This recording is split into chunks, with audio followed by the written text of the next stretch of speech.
हारिब की आंख अलार्म की आवाज से खुली। उसने अलार्म बंद करके गर्दन मोड़कर उसकी तरफ देखा जो उसकी बाजू से चिपकी मजे से सो रही थी। उसने हाथ बढ़ाकर उसके चेहरे पर आते बालों को पीछे किया। वो नींद में और भी ज्यादा मासूम लग रही थी। उसके पुरसुकून चेहरे को देख उसके होंठों को हल्की सी मुस्कान ने छुआ। हारिब ने जरा सा झुककर उसकी पेशानी पर अपने प्यार की पहली मुहर साबित की। देखना, बहुत जल्द तुम भी मुझसे अपनी मोहब्बत का इजहार करोगी। वो उसके पास से उठकर वॉशरूम की तरफ बढ़ गया। उसकी आंख खटके की आवाज से खुली। उसने मंदी मंदी आंखें खोलकर सामने देखा, जहां वो ड्रेसिंग के सामने खड़ा निक सा तैयार था। उसने एक नजर वॉल क्लॉक पर डाली जो 8 बजने का पता दे रही थी।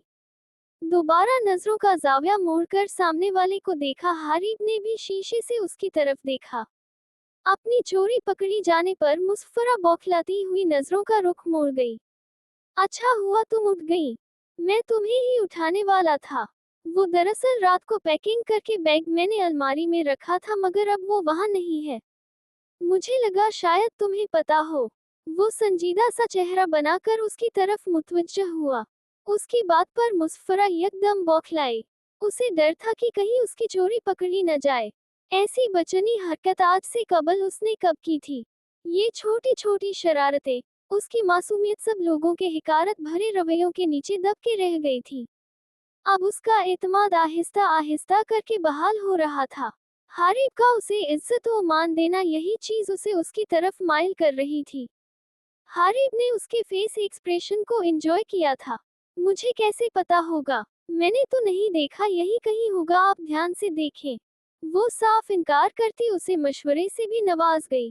वो अपने एक्सप्रेशन पर काबू पाती बड़ी दिलेरी से बोली थी। उसने मुस्फरा की बात समझते इस बात में सिर हिलाया था। अभी वो मजीद कुछ कहता कि दरवाजे पर दस्तक हुई। हारिब ने दरवाजा खोला तो दरवाजे पर सबूरा थी। वो अंदर आती एक बैग उनके सामने करती हुई बोली, वो हारिब बाबा, मैं स्टोर रूम में गई थी कुछ चीजें लेने, ये बैग वही पड़ा था, इसमें तो आपके नए वाले कपड़े थे। तो मुझे लगा एक बार आपसे पूछ लूं, कहीं आपको चाहिए न हो। सबूरा के हाथ में अपना बैग देख उसे हंसी तो बहुत आई। यानी वो उसकी मासूम बीवी की प्लानिंग पर पानी फेर चुकी थी। उसने तिरछी नजरों से मुस्फरा को देखा जो खूंखार नजरों से सबूरा को घूर रही थी, जैसे उसे कच्चा चबा जाएगी। हाँ सबूरा, ये मेरा ही बैग है, यही रख दो और तुम जाओ। वो उसे जाने का इशारा करता हुआ बोला। ये बैग वहां कैसे पहुंचा? वो ठोड़ी पर हाथ रखता पुरसोच अंदाज में बोला। मुझे क्यों सुना रहे हैं, मुझे क्या पता कैसे पहुंचा वहां। वो पैर पटकती वॉशरूम में बंद हुई। उसके जाने के बाद हारिब का कहाका कमरे में गूंजा। माजी, हादिया और महानूर जुड़वा बहनें थीं। उनके वालिद मिडिल क्लास फैमिली से बिलोंग करती थी। दोनों ने पढ़ाई भी एक साथ जारी रखी थी। दोनों बहनों में से हादिया खामोश तबीयत और संजीदा सी थी, इसके बरक्स महानूर लेउबाली और शरारती तबीयत की मालिक थी। जहां एक तरफ हादिया को पढ़ाई का जुनून था, वहीं दूसरी तरफ महानूर की जान जाती थी पढ़ने से। कुछ दिनों पहले इन दोनों का सेकंड ईयर का रिजल्ट आया था, जिसमें हादिया तो बहुत अच्छे नंबरों से पास हुई थी, वहीं दूसरी तरफ महानूर की सप्लाई थी, जिस पर उसे अपने वालिद से अच्छी खासी डांट पड़ी थी। हादिया उसकी वजह से आगे एडमिशन नहीं लेना चाहती थी। बचपन से ही दोनों ने हर काम एक साथ किया था। अब वो अकेले यूनी जाने से घबरा रही थी। सब उसको समझा समझा कर थक चुके थे, मगर मजाल थी जो वो महानूर के बिना कोई काम करती। महानूर एक दफा फिर उसे समझाने की खातिर उसके सामने थी। हादिया, मेरी जान, समझने की कोशिश करो। मैं तो ठहरी सदा की निकम्मी। तुम मेरी वजह से क्यों अपना साल बर्बाद करना चाह रही हो? मैं तुम्हें ऐसा हरगिज नहीं करने दूंगी। तुम कल ही चल रही हो मेरे साथ एडमिशन करवाने। वो दो टूक लहजे में बोली। माँ, तुम समझने की कोशिश करो। हमने बचपन में प्रॉमिस किया था कि हम हर काम एक साथ करेंगे, एक दूसरे के साथ हमेशा खड़े रहेंगे। फिर मैं कैसे अकेली? समझो ना माँ, वो बेबसी से बोली। मुझे पता है तुम घबरा रही हो, पर तुम फिक्र मत करो, मैं वादा करती हूँ जो 3 माह बाद सप्लाई पेपर्स है उसके लिए मैं बेहद तैयारी करूंगी। देखना, मैं जल्द ही तुम्हारे पास होंगी। मेरी वजह से मामा पापा और भाई कितने उदास हैं। जब तुम आगे अच्छे नंबरों से कामयाब होगी तो देखना वो सब कितने खुश हो जाएंगे। तुम नहीं चाहती तुम उनकी मुस्कुराहट की वजह बनो। वो उसका हाथ थामती समझाने वाले अंदाज में बोली। तुम ठीक कह रही हो, पर तुम वादा करो कि तुम अच्छे से अपना पेपर दोगी ताकि तुम भी यूनी में आ सको। वो मासूम सी शक्ल बनाती हुई बोली। वादा मेरी जान, वादा। उसे राजीमंद होता देख वो मुस्कुराती हुई बोली। वो खुश थी कि उसकी वजह से उसकी बहन का फ्यूचर खराब नहीं हुआ। आज सबका इरादा शादी की शॉपिंग का था। हारिब भी कुछ देर पहले ऑफिस से वापस आ चुका था। सब तैयार होकर गैराज में आ चुके थे। तुम और आयरा मेरी कार में आ जाओ। हारिब और मुस्फरा भाभी दूसरी कार में आ जाते हैं। जोहान अरसम से मुखातिब होता हुआ बोला। हरगिज नहीं, मैं आप लोगों के साथ ये कीमती पल यूं बर्बाद नहीं कर सकता, इसलिए मैं आयरा के साथ दूसरी कार में आ जाता हूँ। आप लोग अपना देख लें। वैसे भी मैं नहीं चाहता कोई कबाब में हांडी बने। वो आयरा का हाथ थामता दिल जलाने वाले अंदाज में मुस्कुराता उसे लिए कार की जानिब बढ़ गया। जोहान ने जलकर इस बदतमीज इंसान की पीठ को घूरा। मजाल थी जो वो कभी उसकी बात मान लेता।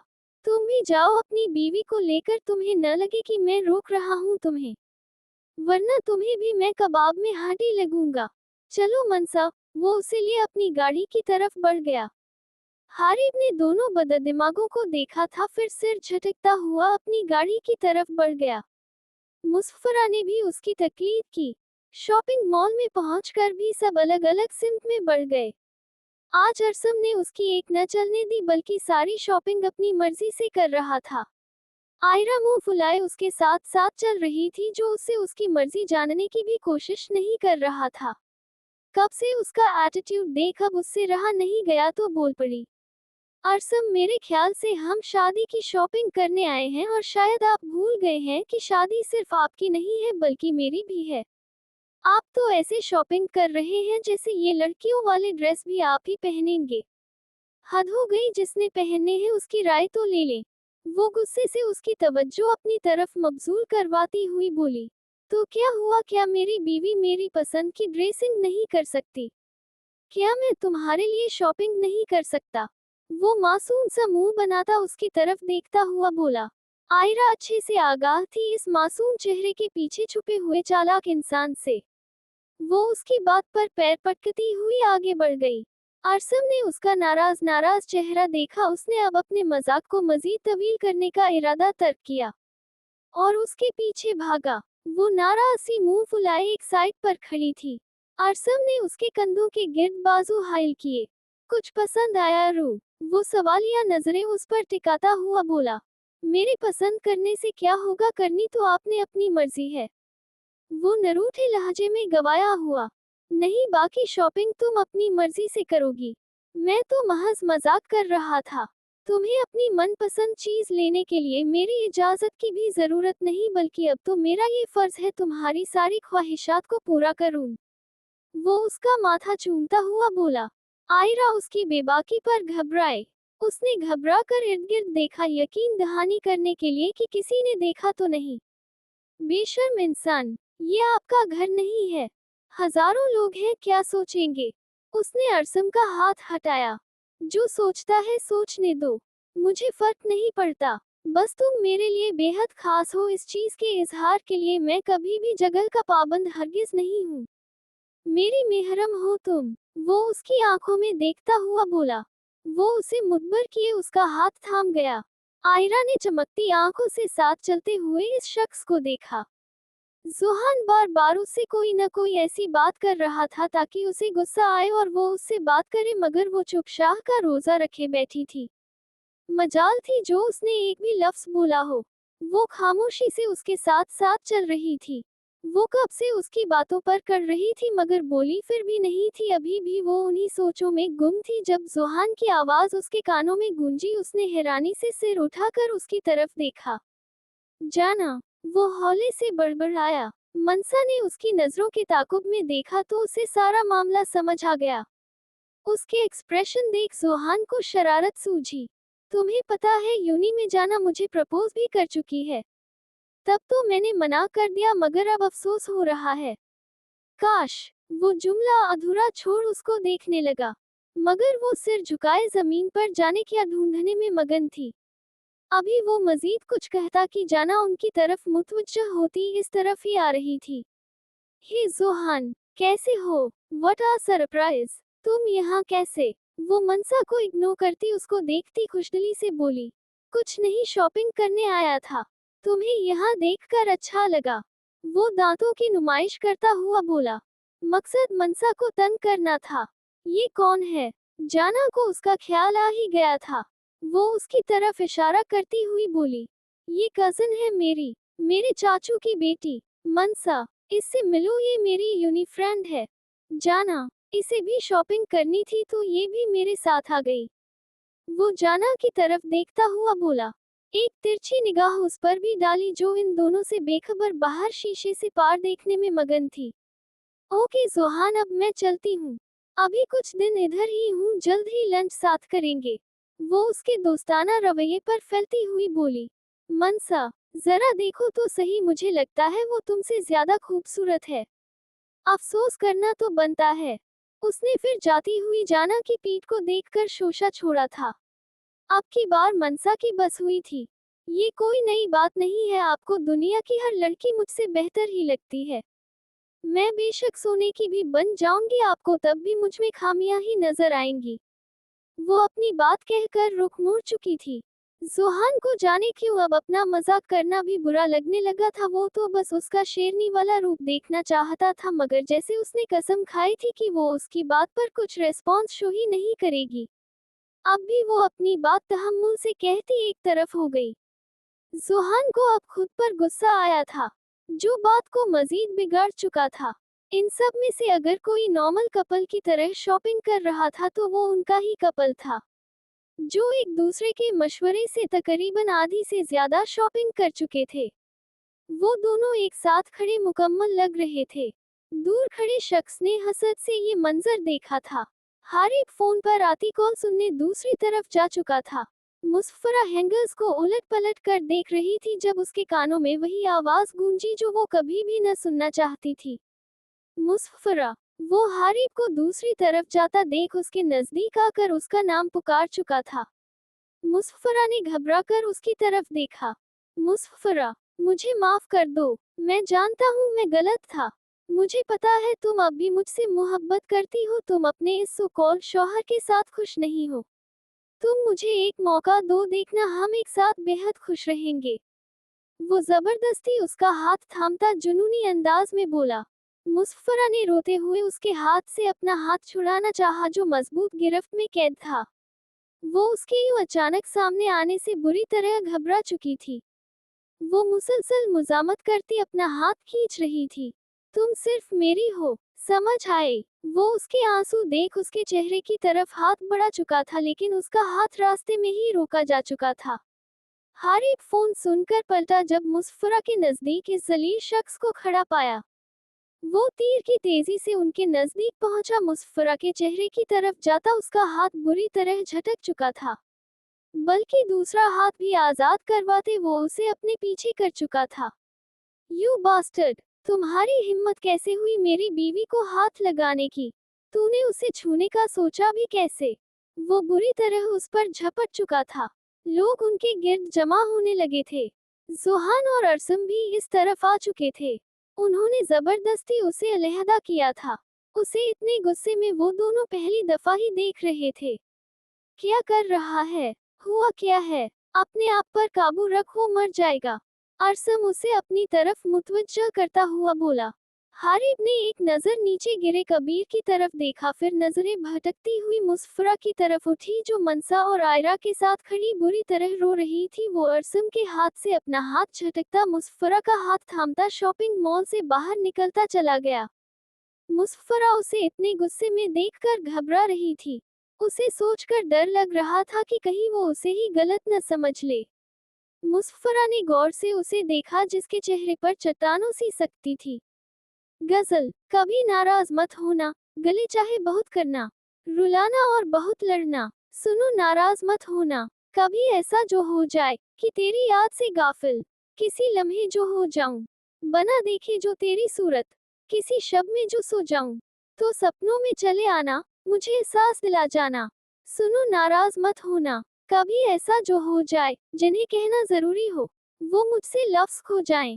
अना को बीच मत लाना, मेरी आवाज बन जाना। कभी नाराज मत होना। वो उसे घर लाकर कमरे में छोड़कर जा चुका था। उसके यूं चले जाने पर वो कुछ और ही मतलब अक्स करती बुरी तरह बिखरी थी। उसे यूं महसूस हो रहा था जैसे उसे फिर वक्त के पीछे धकेल दिया गया हो। हारिब के जाने से वो यही मतलब अक्स करके बैठी थी कि वो उसे जल्द या बदीर छोड़ देगा। उसे इस सब में ज्यादा अपनी गलती ही लगी। शादी के बाद से कब ऐसा मौका आया था जब उसने हारिब से सही से बात की हो। जब भी वो इन फासलों को कम करने की कोशिश करता, मुस्फरा ने हर दफा उसे खुद से दूर धकेला था। रात का अंधेरा आहिस्ता आहिस्ता फैलता शाम की लाली को खत्म कर गया था, मगर वो उसी पोजीशन में सोफे पर बैठी अपनी बेबसी पर रो रही थी। बार बार निगाह भटक कर दरवाजे की तरफ जा रही थी। उसे गए हुए 3 घंटे गुजर चुके थे। वो सोफे से उठती परेशानी से इधर उधर टहल रही थी। उसकी आंखें बार बार नम हो रही थी। आखिरकार कमरे का दरवाजा खुला और वो थका हारा सा अंदर आया। मुस्फरा उसे देखकर भागती हुई उसके साथ जा लगी।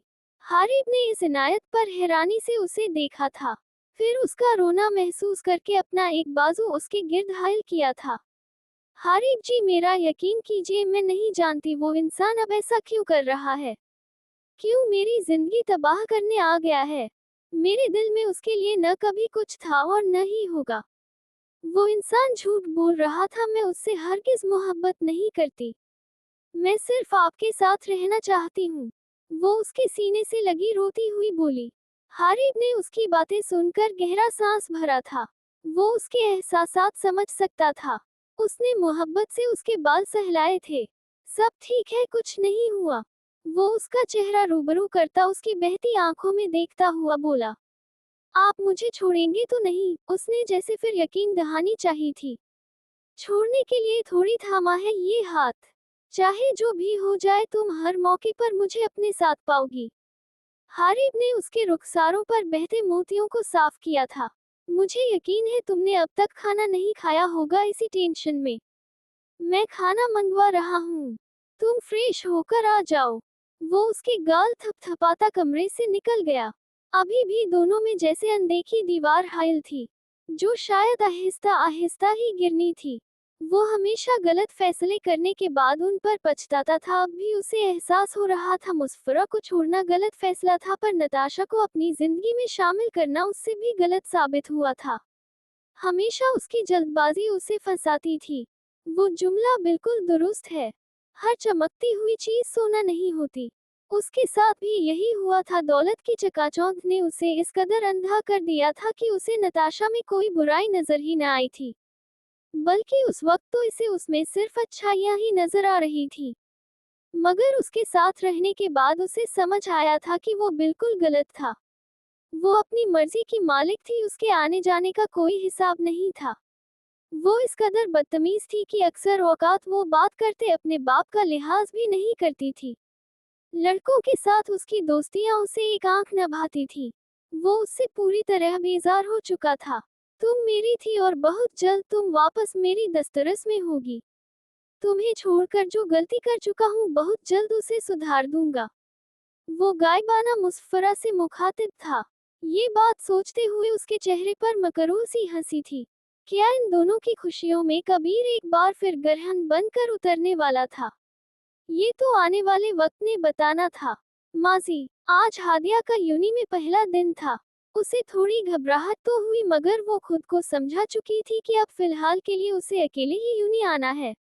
उसने यूनिवर्सिटी में दाखिल होकर एक निगाह इर्द गिर्द घुमाई, जहां मुख्तलिफ तर्ज के लोग इर्द गिर्द बिखरे हुए थे।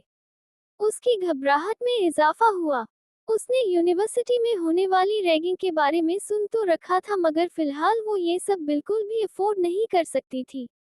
वो तेज तेज कदम उठाती अपने डिपार्टमेंट के रास्ते की तरफ चल पड़ी।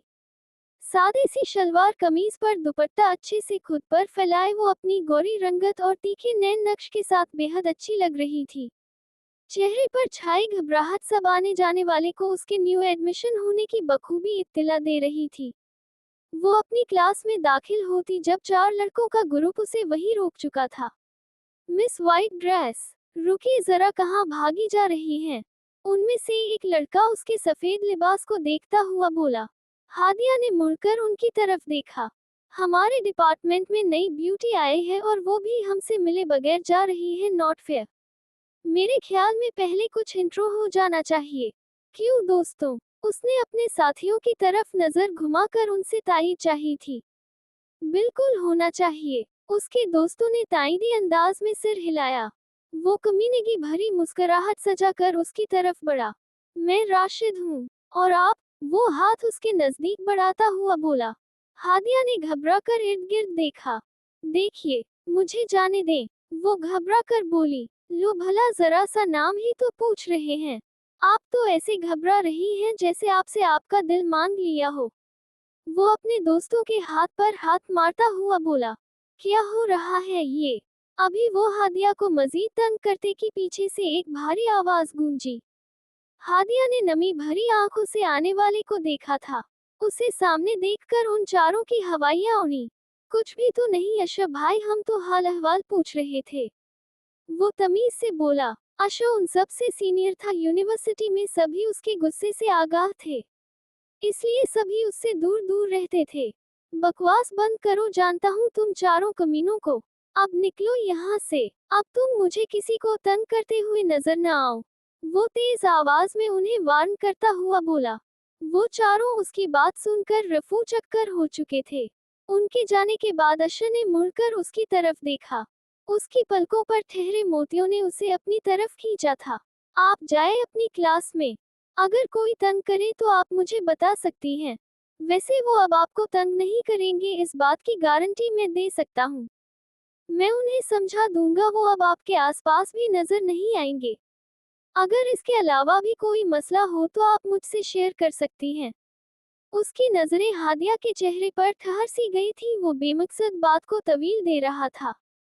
वो तशक्कुर से उसकी तरफ देखती क्लासरूम की तरफ बढ़ गई। अशर ने उसे जाते हुए देखा था। दोनों घरों में आज अफरा-तफरी मची हुई थी। वजह आज होने वाला मेहंदी का फंक्शन था। दोनों इस वक्त मेहंदी की मुनासिबत से हल्का फुल्का मेकअप किए एक से बढ़कर एक लग रही थी। दोनों के लहंगे तकरीबन एक जैसे थे मगर रंग मुख्तलिफ था। जहां एक तरफ आयरा शर्माई शर्माई सी बैठी थी, वहीं दूसरी तरफ मनसा सपाट चेहरे के साथ बैठी थी, जैसे उसे किसी से कोई गर्ज ही न हो। उस दिन के उसके रवैये के बाद मनसा ने उससे कोई भी उम्मीद बांधना बेकार समझा। आपकी कुछ हमाकतों की सजा आपको शायद उम्र भर मिलती है। शायद मेरी गलती की ही सजा मिल रही है मुझे। मैंने एक नामहरम से मोहब्बत की। मोहब्बत तक तो बात ठीक थी, पर मैंने क्या क्या उसके सामने खुद को अर्जा कर दिया। अपनी इस गलती के लिए शायद मैं खुद को कभी भी माफ न कर सकूं। वो जैसे खुद से ही नाराज थी अपनी गलतियों के बाद। जो उसकी नजर में तो उसकी ऐसी गलतियां थी जिस पर ताउम्र शायद उसे पछताना ही था। मनसा गुड़िया, कहाँ खोई हो? मुसफरा उसका कंधा हिलाती हुई बोली। उसे ये छोटी सी लड़की हारिब की तवस्सुत से अजीज हो गई थी। उसने एक बात नोट की थी कि मनसा सारा बेगम से ज्यादा आमिना बेगम से नजदीक थी। घर में तकरीबन वो हर किसी की लाडली थी। हारिब भी अक्सर उसके लाड उठाता नजर आता था। मुसफरा ने मोहब्बत से उसका मन मोहना चेहरा देखा था। उसे तो लगा था कि अक्सर अमीर लड़कियों की तरह वो मगरूर सी होगी, मगर वो तो मासूम सी थी। उसे कुछ ही दिनों में वो बेहद अजीज हो गई थी। उसे अब समझ लगी थी कि वो हर किसी की लाडली क्यों थी। वो अपनी मासूम हरकतों से हर किसी को अपना गुरवीदा बना लेती थी। उसे जाने क्यों उसके चेहरे पर खुशी की रमक तक न दिखी। कहीं नहीं भाभी, इधर ही हूँ। वो चौंकते हुए उसकी तरफ मुतवज्जह हुई। कोई मसला है गुड़िया? तो तुम मुझसे शेयर कर सकती हो। मुसफरा उसका हाथ थामती हुई बोली। नहीं भाभी, ऐसी तो कोई बात नहीं। वो दरअसल आप सबसे दूर जा रही हूँ, बस इसलिए दिल उदास सा है, इसके अलावा कोई मसला नहीं। वो उसे तसल्ली देने वाले अंदाज में बोली। वो नहीं चाहती थी उसकी वजह से कोई भी टेंशन में आए। भाभी, मैं जरा हफ्सा को फोन कर लूं, वो आई क्यों नहीं? वो उसके पास से उठती एक्सक्यूज करती हुई बोली। मुसफ्फरा ने उससे नजर हटाकर कुछ दूर खड़ी आयरा को देखा, जो फोन की तरफ देखकर मुस्कुरा रही थी, जिसके चेहरे पर इलाही चमक थी। वो उस वक्त इस कदर हसीन लग रही थी कि उसने बेसाख्ता उसके चेहरे से नजरें हटाई थी, कहीं उसे मेरी नजर ही न लग जाए। वो तो हमेशा ही यूं हंसता मुस्कुराता देखना चाहती थी। मुसफ्फरा ने उसके चेहरे पर ये मुस्कुराहट सदा कायम रहने की दुआ मांगी। उसके और मनसा के रवैये में इतना फर्क क्यों था? बड़ा मुस्कुराया जा रहा है। वो आयरा के करीब आती उसके कंधे से कंधा मारती हुई बोली। नहीं तो। आयरा फौरन सीधी होकर बैठी। उसके चेहरे पर मौजूद शर्म की लाली कुछ और गहरी हुई। बस बस लड़की, मैं अरसम भाई नहीं हूँ जो तुम यूं लाल पीली हो रही हो। वैसे सच सच बताना, फोन पर अरसम भाई के ही मैसेज आ रहे थे, जिसे देखकर तुम यूं अकेले अकेले मुस्कुरा रही थी। मुसफ्फरा उसे छेड़ती हुई बोली। तुम ज्यादा चालाक मत बनो। ऐसा कुछ नहीं है। वो उसे घूरी से नवाजती हुई बोली। तुमने बिल्कुल ठीक किया, अरसम भाई, और इस रिश्ते को एक मौका देकर। मुझे यकीन है तुम्हारा ये फैसला बिल्कुल दुरुस्त साबित होगा। मैंने अरसम भाई की आंखों में देखी है तुम्हारे लिए दीवानगी। वो मुस्कुराती हुई बोली। उसकी बात पर आयरा ने भी उसकी तरफ मुस्कुराहट उछाली। मोहब्बत तो तुमसे हारिब भाई भी करते हैं। तुम क्यों उनका हाथ नहीं थाम लेती? वो तुम्हें बेहद खुश रखेंगे। आयरा उसे समझाने वाले अंदाज में बोली। उसे अपनी ये दोस्त बेहद अजीज थी। सही कह रही हो तुम। हारिब जी बेहद अच्छे हैं। मैं भी अपनी जिंदगी में अब खुश रहना चाहती हूँ। अच्छा, मैं आती हूँ। घर में दो दो शादियां हैं, कुछ कमी न रह जाए। वो उसका गाल थपथपाती हुई कमरे से बाहर बढ़ गई। वो कमरे से बाहर निकलती किचन की तरफ बढ़ गई, जहां मेहंदी के थाल और कुछ जरूरी सामान मौजूद था। चीजें पूरी करके वो तसल्ली करके मुड़ी, जब सामने दरवाजे पर ही वो खड़ा था अपनी पूरी शान के साथ। मुसफ्फरा ने दिल ही दिल में उसकी नजर उतारी, जो ब्लैक शलवार कमीज में अच्छा खासा वजीह लग रहा था। वो मुस्कुराते हुए और भी प्यारा लगता था। उसके चेहरे पर मौजूद हल्की सी मुस्कुराहट को देखते हुए सोचा। वो कदम कदम चलता उसके नजदीक आया। ब्यूटीफुल, वो मबहूत सा उसके चेहरा देखता हुआ बोला। मुसफ्फरा की पलकें झुकती चली गईं। वो मबहूत कर देने वाला ये नजारा देखकर मेस्मराइज हुआ था। उसने हाथ बढ़ाकर उसकी गिरती उठती पलकों को छुआ था। फिर वो झुकता हुआ उसकी आंखों को होंठों से छू गया। उसकी इस बेबाक हरकत पर वो कानों तक सुर्ख पड़ी थी। वो उसके कान के नजदीक झुकता सरगोशी नुमा आवाज में बोला। गजल है, आंखें झील सी, चेहरा किताब जैसा है, कि मेरे यार का हर नक्श ख्वाब जैसा है। किसी भी बात पर अब भीगती नहीं आंखें, कि अपना हाल भी सूखे चनाब जैसा है। ये आरज़ू है कि कभी तो अंधेरी शब में मिले वो एक शख्स की जो मेहताब जैसा है। ये साज जान तो खामोश एक उम्र से है, अगरचे लहजा अभी तक रुबाब जैसा है। मैं उसके हुस्न की तारीफ किस तरह से करूं? वो आफताब सा, वो मेहताब जैसा है। तुम्हारे बाद मैं किस चीज से लगाऊं दिल? मेरी नजर में सब कुछ हुबाब जैसा है। हर एक जर्रा चमकदार क्यों नहीं होता? हर एक जर्रा अगर आफताब जैसा है। किसे सुनाऊं मैं इस दिल की दास्तान वासिक? शब फिराक का हर एक पल अजाब जैसा है। वो उसके कानों में रस घोलता अपनी मोहब्बत के फूल उसके चेहरे पर खिलाता उसे हक्का बक्का छोड़कर जा चुका था। वो दोनों भी मेहंदी की मुनासिबत से कोर्ट शलवार पहने माहौल पर छाए हुए थे। अरसम ने बेजारगी से इर्द गिर्द नजर दौड़ाई थी। उसे तो अब बोरियत होने लगी थी। उसने कुछ दूर खड़े हारिब को इशारे से पास बुलाया था। यार भाभी को कहो अब आयरा को ले भी आए। वो झुंझलाते हुए बोला। उसके लहजे में बेजारगी सी थी। ओए होए, हमारे मजनू से इंतजार नहीं हो रहा है। हारिब उसे देखता शौकी से बोला। अपनी बकवास बंद कर और जो कहा है वो कर। अरसम मुंह बनाता हुआ बोला। इतनी अकड़ क्यों दिखा रहा है? चल जा, मैं नहीं मान रहा तेरी बात, क्या कर लेगा? हारिब उसे घूरी से नवाजता हुआ बोला। अच्छा मेरा प्यारा भाई नहीं? वो उसे पूछकाट हुए बोला। चल ज्यादा मक्खन न लगा, करता हूँ कुछ। वो उसे तसल्ली देने वाले अल्फाज में कहता हुआ स्टेज से उतरता हुआ मुसफ्फरा की तरफ बढ़ गया।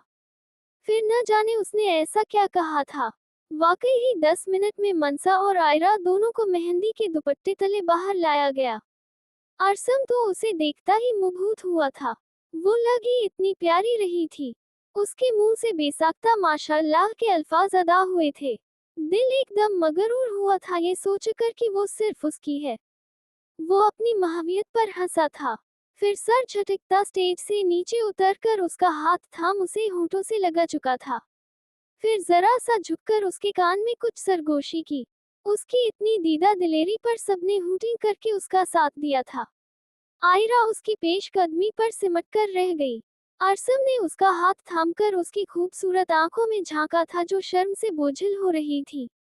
लुकिंग ब्यूटीफुल माई गर्ल, वो उसके एक एक नक्श को हिफ्ज करता हुआ बोला। उसकी आंखों में अपने लिए सताइश देखकर वो जरा सा मुस्कुराई थी। फिर उसके हम कदम होते हुए स्टेज की तरफ बढ़ गई। जोहान ने गुस्से से उसे घूरा था जो ये सब करके हीरो बन गया था। मनसा पहले ही उससे खफा थी। यकीनन इस सब के बाद वो अपनी किस्मत उसके साथ फूटने पर पछता रही होगी। अरसम उसकी चुभती हुई निगाहें अच्छे से खुद पर महसूस कर सकता था। उसे जोहान के अंदाज पर हंसी सी आई थी। उसने जानबूझकर उसकी तरफ चेहरा मोड़कर स्माइल पास की। जोहान अंदर तक जलकर रह गया। दूसरी तरफ मनसा ने वाकई ही इस मंजर को हसरत से देखा था। इन्हें एक साथ देखकर उसने बेसाख्ता दिल में माशाअल्लाह कहा था, कहीं उसकी खुद की ही नजर न लग जाए। वो दोनों एक साथ मुकम्मल कपल की अक्कासी कर रहे थे। वो हसद बिल्कुल भी नहीं कर रही थी, पर दिल में एक कसक सी थी। मुसफरा और हारिब भी एक साथ खड़े बेहद अच्छे लग रहे थे।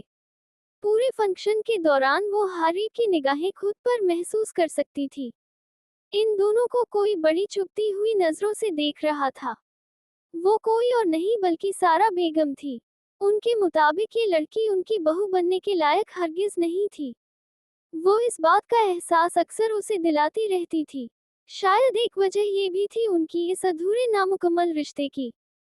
हारिब ने हसरत से उसे इधर से उधर होते देखा था। जाने कब उनकी जिंदगी एक ट्रैक पर आनी थी। उसने बोझिल होते दिल से सोचा, काश तुम पूछो मुझसे क्या चाहिए, मैं पकड़ूं हाथ तेरा और कहूं तेरा साथ चाहिए।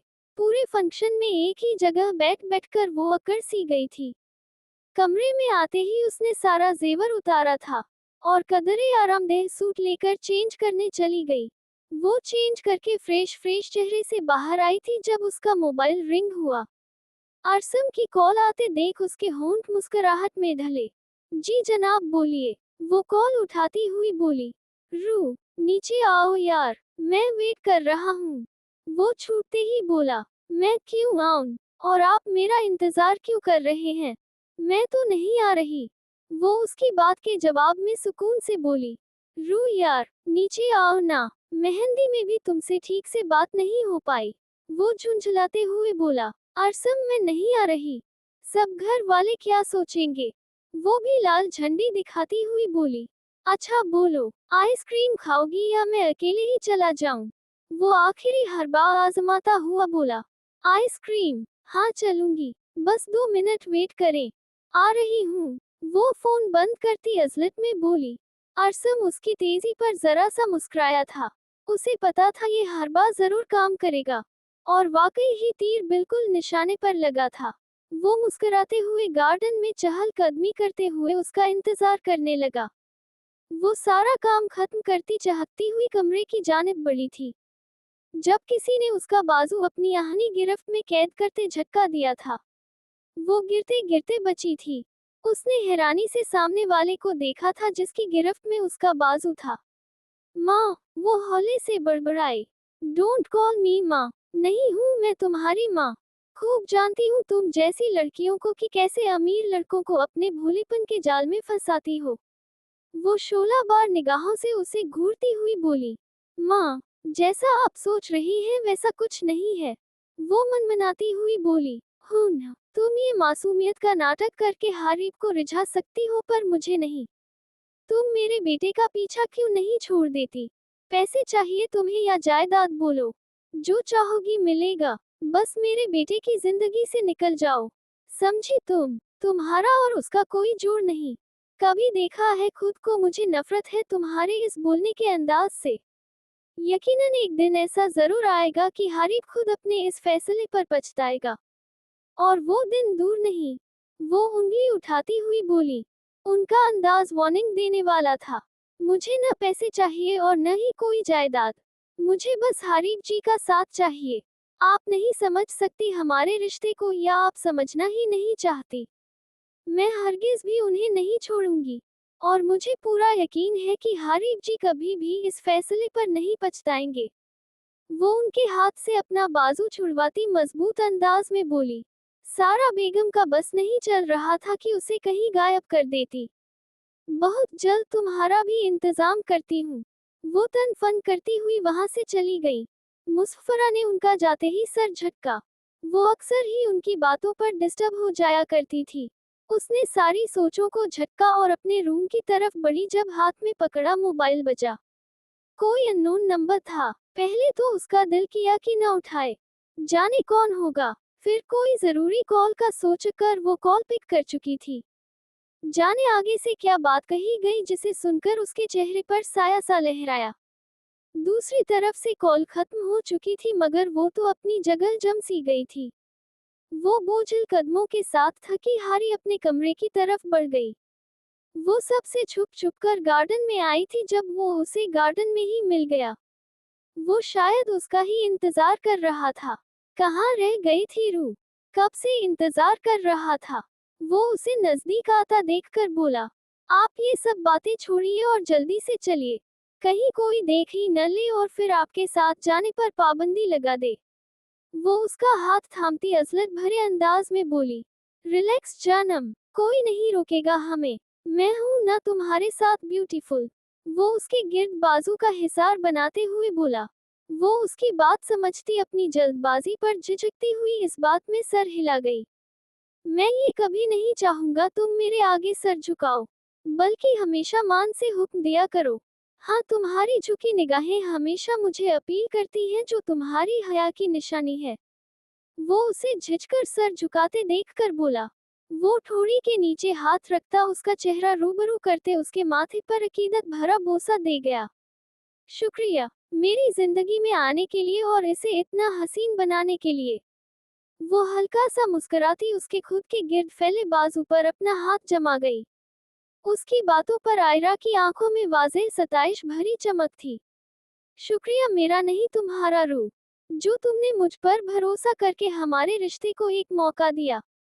जब से तुम जिंदगी में शामिल हुई हो, जिंदगी का हर पल हसीन लगने लगा है। वो उसके मासूम दिलकश चेहरे पर भटकने लगा था। उसकी शिद्दत भरी जसारतों पर वो अपने आप में सिमट कर रह गई। आयरा ने उसके सीने पर हल्का सा दबाव डालकर पीछे धकेला था। वो तो मजीद बहकना चाहता था, मगर उसे ही अरसम को जगह का एहसास दिलाना पड़ा। अरसम बालों में हाथ फेरता पीछे हटा। वो उसकी झिझक कम करने को बोला, आइसक्रीम खाने नहीं जाना? वो जरा सा झुकता उसकी आंखों में देखता हुआ बोला। वो महज इस बात में सर हिलाती उसका हाथ थाम गई। उनकी जिंदगी में एक दूसरे के लिए महज मोहब्बत ही नहीं, बल्कि इज्जत, मान, भरोसा सब था। उनकी पलकों से शुरू हुई दास्तान मोहब्बत, जिनका झुकना भी कयामत, जिनका उठना भी कयामत। वो कब से एक जाविये पर बैठी कभी उस फोन कॉल के बारे में सोच रही थी तो कभी सारा बेगम की बातों की तरफ। इस दौरान जाने कितने ही आंसू बेमूल हो चुके थे। क्या मेरा खुशियों पर कोई हक नहीं? हर बार मुझे ही क्यों कंप्रोमाइज करना पड़ता है? बस ने सिसकते हुए दिल से सोचा। हारिब सारे काम निपटाकर रात को जरा देर से कमरे में आया था। सुबह बारात थी जिसकी कई तैयारियां करनी थी। उसे लगा मुसफ्फरा अब तक सो चुकी होगी, मगर उसे खुशगवार हैरत हुई कि वो जाग रही थी। मुसफ्फरा अब तक जाग रही हो? सोई नहीं? वो जूता उतारता बगैर उसे देखे बोला, मगर दूसरी तरफ जामिद खामोशी महसूस करके उसे हैरत हुई थी। वो उसकी तरफ मुड़ा। जब उसका चेहरा देख वो समझ चुका था कि वो रोई है। वो बेसाख्ता उसके नजदीक आया था। क्या हुआ मुसफ्फरा, रो क्यों रही हो? किसी ने कुछ कहा है? वो उसके नजदीक बैठता उसका हाथ थाम चुका था। उसके अंदाज में वाज़ेह बेचैनी थी। मुसफ्फरा उसका हाथ झटकती उठ खड़ी हुई। हारिब ने बेयकीनी से अपने खाली हाथों को देखा जिसमें कुछ देर पहले उसका हाथ मकैद था। उसे हैरत हुई कि वो ऐसा बर्ताव क्यों कर रही है। कल तक तो वो बिल्कुल नॉर्मल थी। कमरे की जामिद खामोशी में उसकी कांपती आवाज गूंजी, तलाक चाहिए मुझे आपसे। मुझे अब नहीं रहना आपके साथ। वो कांपती हुई आवाज में जान निकालने वाले अंदाज में बोली। मुसफ्फरा, मामा ने कुछ कहा है तो उनकी बात का बुरा मत मानो। वो जल्द ही ठीक हो जाएंगी। उसकी बात पर उसके माथे पर बल पड़े थे मगर वो तहम्मुल से बोला था। उसे यही लगा था कि सारा बेगम की बातों की वजह से ये सब कर रही है, क्योंकि पिछले कुछ दिनों से वो उसे भी मुसलसल मुसफ्फरा को तलाक देने का बोल रही थी। आप मान जाए उनकी बात। जो वो चाहती है वैसा ही करें। आप मुझे। उसकी धारनुमा आवाज पर उसके अल्फाज दरमियान में ही रह गए। मेहरबानी करके अपनी बकवास बंद रखो। उसकी बेतुकी बात उसे गुस्सा दिला गई। वो मुसलसल तहम्मुल का मुजाहरा करने की कोशिश कर रहा था मगर वो अपनी बात पर डटी हुई थी। उसकी धार पर वो सहम कर 2 कदम पीछे हटी। फिर हिम्मत मुजतमा करती हुई बोली, मुझे नहीं रहना आपके साथ। ये मेरी लाइफ है, मैं अपनी मर्जी से जीना चाहती हूँ। आपकी ये जोर जबरदस्ती अब नहीं चलेगी। वो भी चीखती हुई बोली। वो उसकी इतनी दीदा दिलेरी पर हैरान होता उसकी तरफ से निगाहें हटा गया। तुम्हारा दिमाग खराब हो चुका है। जब ठिकाने पर आएगा तब बात करना। वो उसे हाथ से साइड पर हटाता आगे की तरफ बढ़ा। वो इतना थक चुका था कि वो अब कुछ देर आराम करना चाहता था मगर उसकी मुसलसल वही तकरार उसकी आसाब पर थकन को मजीद बढ़ा गई। वो भागती हुई फिर से उसके सामने आई। मेरा दिमाग बिल्कुल ठीक है। मुझे अभी आपसे बात करनी है। उसने गुस्से से सुर्ख होती आंखों से उसे घूरा। वो एक पल सहम सी गई थी। क्या उसने ये बात छेड़कर सही किया था? उसे सिर्फ अपनी तकलीफ नजर आ रही थी। सामने खड़े वजूद को उसकी बातों से कितनी तकलीफ हुई होगी, ये तो उसने सोचा ही न था। मुझे तुमसे इस किस्म की कोई उम्मीद नहीं थी। तुम सोच भी नहीं सकती तुम्हारी बातों ने मुझे कितनी तकलीफ दी है। मैं बार बार तुम्हारे सामने बगैर किसी गलती के झुक रहा हूँ, जिसका सिला मुझे बहुत अच्छे से मिला है।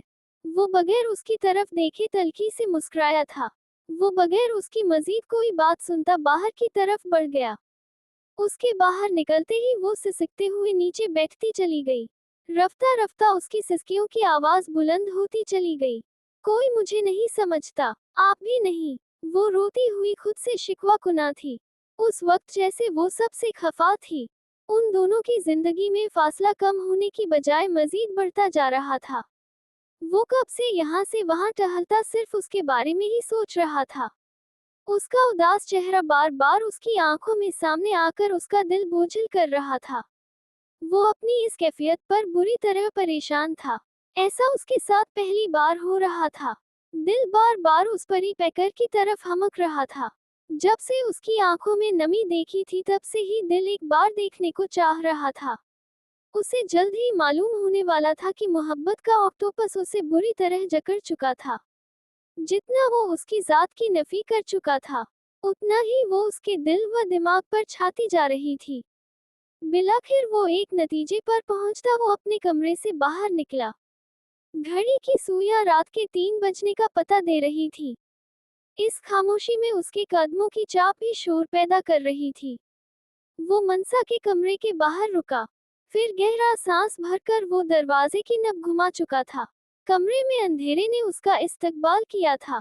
उसने बिस्तर की तरफ देखा जहां वो अपनी दिलकशी के साथ महव इस्तराहत थी। वो कदम कदम चलता उसके करीब आया था। वो उसके नजदीक आकर घुटनों के बल झुकता बेड के करीब बैठ चुका था। सॉरी माई डॉल, अपने हान को माफ कर दो। बहुत दिल दुखाया है मैंने तुम्हारा। वो उसके चेहरे से बाल हटा सरगोशी नुमा अंदाज में बोला। वो अक्सर लाड में कभी उसे हान तो कभी जी कहकर पुकारती थी।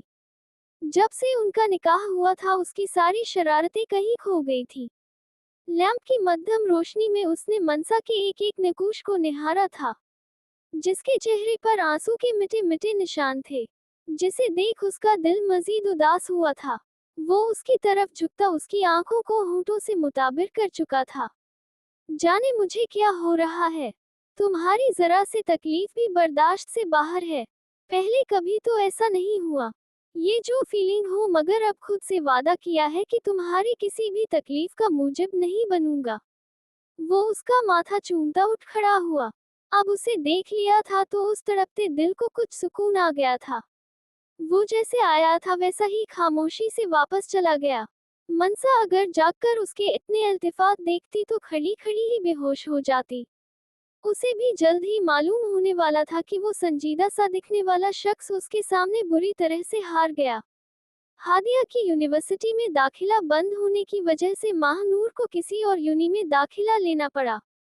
इस दौरान हादिया और अशर एक दूसरे के नजदीक आ चुके थे।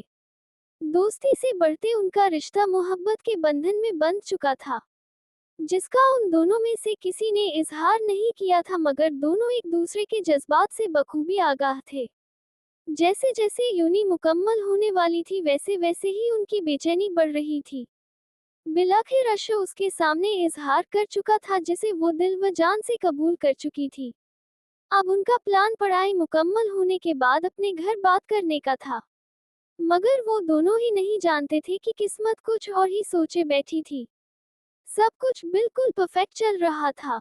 असल टेस्ट तो तब आया जब हादिया के चचा अपनी फैमिली के साथ इंग्लैंड से आए। उनके चचा का इकलौता अयाश बेटा अली उस पर बुरी तरह फिदा हो चुका था। हादिया ने इनकार की पूरी कोशिश की मगर अपने बाप के सामने उसकी एक न चली। वो दिल व जान से इस रिश्ते पर राजी थे। बेटी की मोहब्बत पर भाई की मोहब्बत गालिब आ चुकी थी। अपने इस फैसले पर वो शायद उम्र भर पछताने वाले थे। वो अपने बाप की खातिर ये बेजोड़ रिश्ता निभाने के लिए भी तैयार हो चुकी थी। दिल में पनपती इस नई नई मोहब्बत को थपक थपक कर सुला चुकी थी। यूं वो अली के संग अपने घर वालों को छोड़कर इंग्लैंड चली गई। जब अशर को उसकी शादी की खबर हुई वो बुरी तरह टूटा था। वो उसकी खुशी की खातिर उसकी जिंदगी से दूर हो गया। दूसरी तरफ अली एक शक्की मिजाज किस्म का इंसान था। वो साइको शख्स वक्त गुजरने के साथ अपनी असलियत दिखाने लगा। अब तो अक्सर हादिया के साथ मारपीट करना, उस पर इल्जाम लगाना रोज का मामूल बन गया। वो छोटी सी लड़की उसके रवैयों से बुरी तरह रोज बिखरती थी। अपने बेटे के पागलपन को जानने के बावजूद उसके चचा उसे इस जहानम में झोंक चुके थे।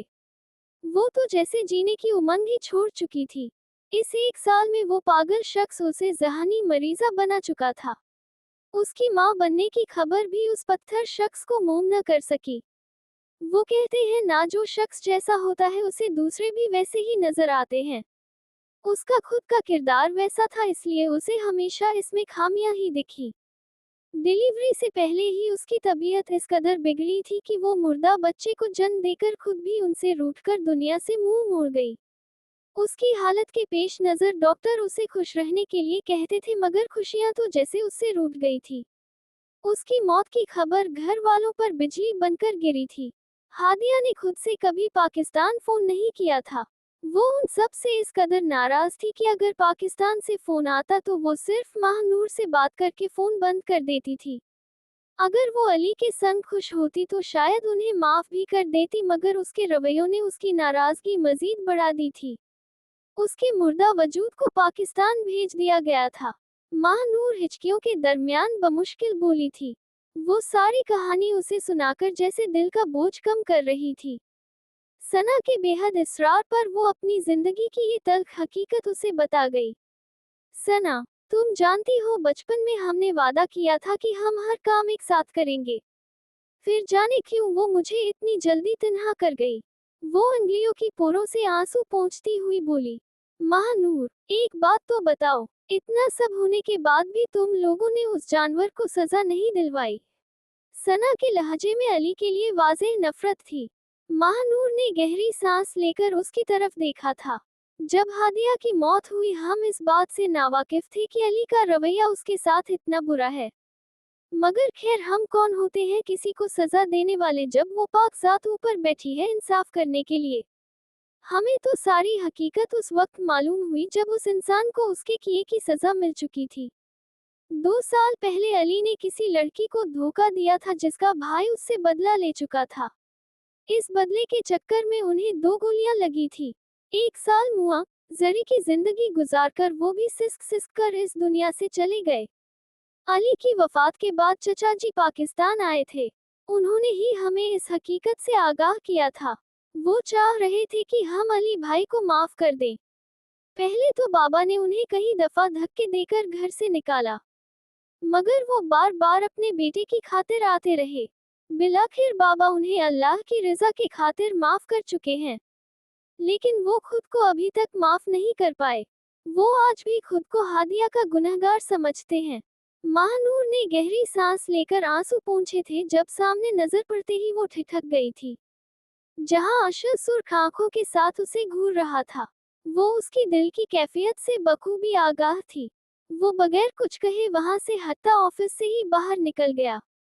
हादिया ने एक दो दफा उसका जिक्र किया था, मगर महानूर की कभी उससे मुलाकात नहीं हुई थी, इसलिए वो अब तक इस बात से बेखबर थी कि अशर ही वो शख्स है।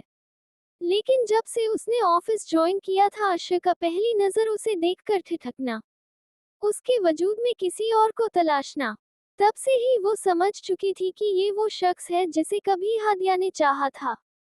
वो आज भी वहीं खड़ा था जहां से हादिया आगे बढ़ी थी।